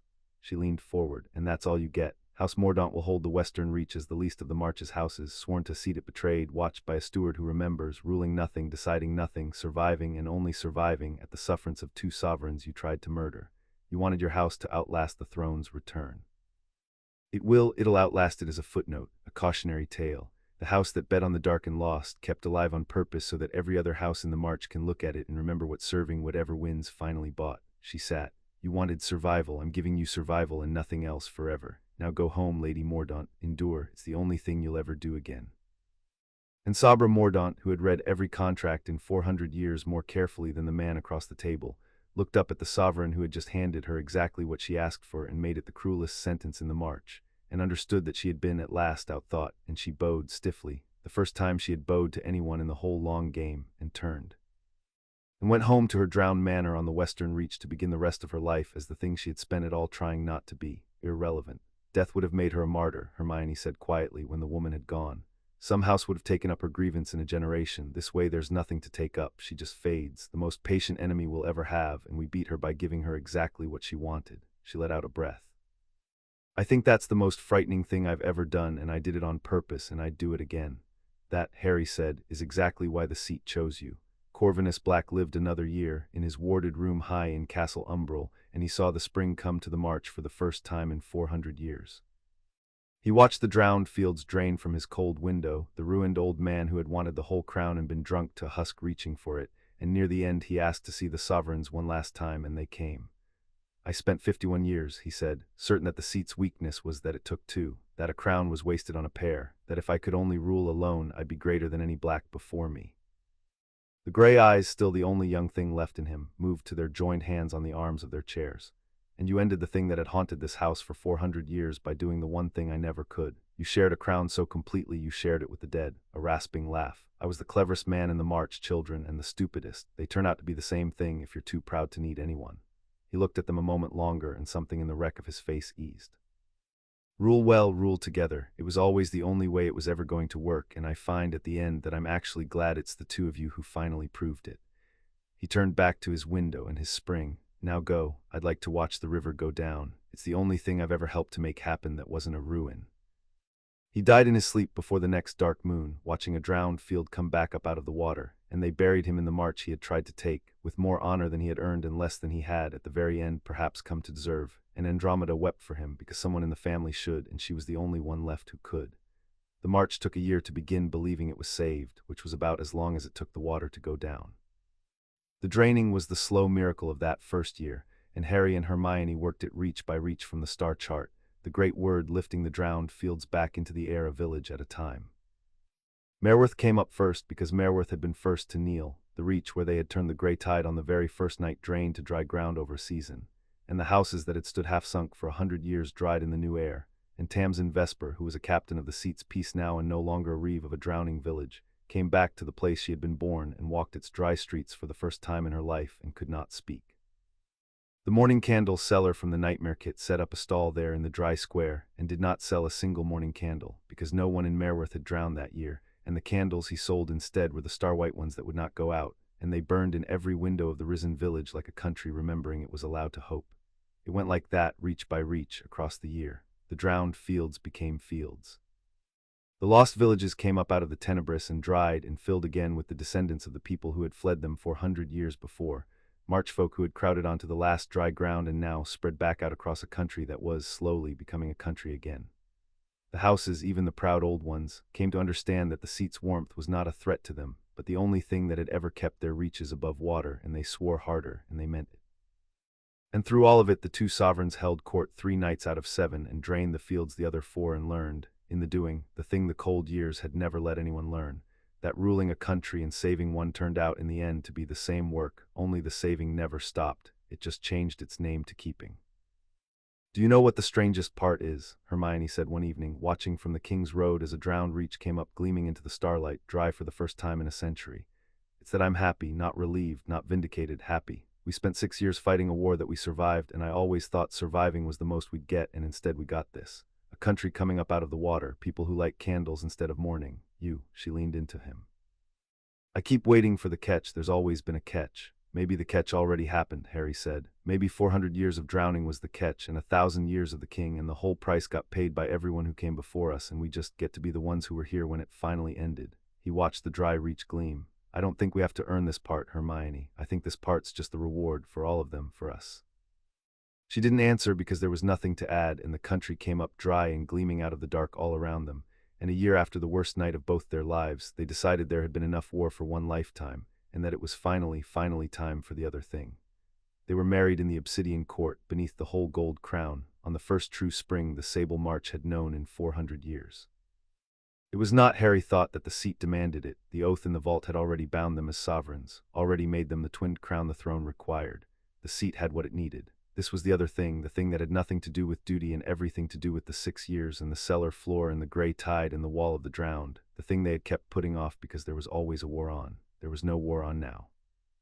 So they stood beneath the mended crown, with the whole of the march come to witness, Andromeda with her steward's chain and her arms around a recovered creature in fresh livery, Tamsin Vesper in her warden's grey, captain of a peace that finally held, old Lord Vane and his 300 living souls, Ron and Remus, brought down the King's Road now that the seat was safe enough to open the door for friends. The people of the Nightmare Kit with their candles that would not go out, and they said plainly in front of all of it, the things they had never said because there was always a war on. I've loved you since before I knew the word for it, Harry said, which was not eloquent and was true and was enough, through every impossible thing. I'd hold half a crown with you over the whole world with anyone else. I always have, I always will. I know, Hermione said, which made the whole court laugh, and then more quietly only to him the rest of it. I walked through 400 years of the drowned to reach you, Harry. I think that's the most honest I've ever been about anything. There was never a version of me that was going to let go. There was never going to be anyone but you. She took both his hands beneath the mended crown, together, the way we've done everything, for the rest of it. For the rest of it, Harry agreed, and the whole crown turned gold and whole above them, and the sable march, restored sound and free, cheered its 2 young sovereigns under a sky full of its own stars. They kept the surface, too, because they had learned that a country ruled only from below grows strange, and because Grimmauld Place was the door between the 2 worlds and a door wants tending. So they lived when the court let them in the house that had started all of it, the house Sirius had hated and left to Harry, the house with the stair to the obsidian court in its library wall. It was a different house now. The dust was gone, the house had begun since the seat woke to keep itself, and the rooms that had been cold and cursed for a century were warm. The cabinet of severed elf heads had quietly emptied, the heads laid to rest at last on Creature's insistence, for Creature was a different creature now too, recovered from the blow the king had dealt him, straight-backed, his star-pinned livery mended, the last servant of the seat who had lived to see it warm, and he ran the house above the way Andromeda ran the country below, with a fierce proprietary joy that no one had the heart to temper. Walburga's portrait still hung by the door. She did not scream any more. She had not screamed since the night before the moot, and over the months that followed something in the painted old woman had gone from silence to a grudging, watchful quiet, and then slowly to a thing that in a black amounted to peace. She watched Hermione pass her frame 100 times a day, the muggle-born witch who held the family's own throne, who came up the cellar stair scorched from workings no true-born black had managed in 400 years, and one evening, near the end of the first spring, the portrait spoke as Hermione passed. My family wrote 2 words on everything, Walburga said, Tauger's purr, always pure. We carved it into the gates and the silver and the bones of this house, and we believed it was the whole point of us, and it emptied our throne and drowned our country and left me screaming at a wall for 100 years after I died. The painted eyes were tired and clear. You hold the seat that 2 words could not, so I will give you 2 of my own, girl, and they are the last thing this portrait will ever say, because I find I have finally run out of things worth saying. She inclined her painted head, the proudest woman House Black ever produced, bowing at the very end to the muggle-born who had outlasted her. Tauger's due, always too, put it on the gates if you like, it is the truer word, it was always the truer word, we simply could not bear to hear it. And the portrait of Walburga Black closed her eyes and was only a painting after that, at rest at last, and Hermione stood a long moment in the hall and then went and found Harry and told him, and they had the words cut into the lintel of the obsidian court the following week beneath the 3 ravens, where every sovereign who ever came after them would read it on the way to the seat. Tauger's due, always too. On the surface, the world went on not knowing. Ron came to dinner and was, as promised, insufferable, and brought news of an ordinary wizarding Briton that had never felt the bell and never would, a ministry, a wizengamot, a great deal of complaining, and Harry found he loved it, the ordinariness of it, the way a man loves the shore precisely because he has been a long way out.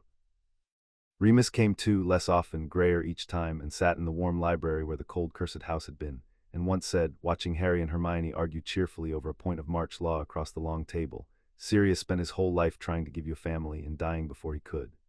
And you went down a stair in his house and found a whole country to belong to and a person to belong to, and you turned his worst inheritance into the best thing that ever happened to either of you. He smiled, tired and glad. I think that's the only revenge on grief that ever actually works. You don't beat it. You just build something so good in the wreckage that the wreckage stops being the point.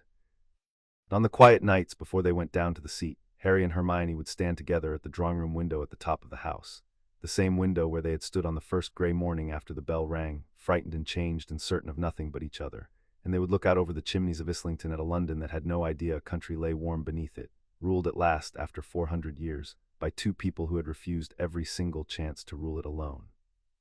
"I keep waiting to feel like myself again," Harry said once at that window, because he had said it on the first morning and it had become a private joke between them, the measure of how far they had come. "I told you," Hermione said, leaning into him, warm and certain in his, "we were never going to, and this time it was not a fear. This time it was the best thing either of them knew." They ruled a long time by the count of the surface, though the seat held them at its threshold, and they did not age while they reigned, and the 200 years the old sovereigns had feared became, for them, simply the work shared and therefore bearable. They drained the drowned fields and raised the lost villages. They taught their stewards and their captains the whole truth of the seat, so that it would never stand empty and never be feared, and the foundation stayed sound, and no starving thing ever stirred in the stone again, because there was no wound left for it to be. They held court 3 nights out of 7 and told the country the truth, and the country, slowly across years, learned to believe its rulers would, and that, more than the crown, more than the word, more than all the deep magic of the oldest hidden country in Britain, was the realm.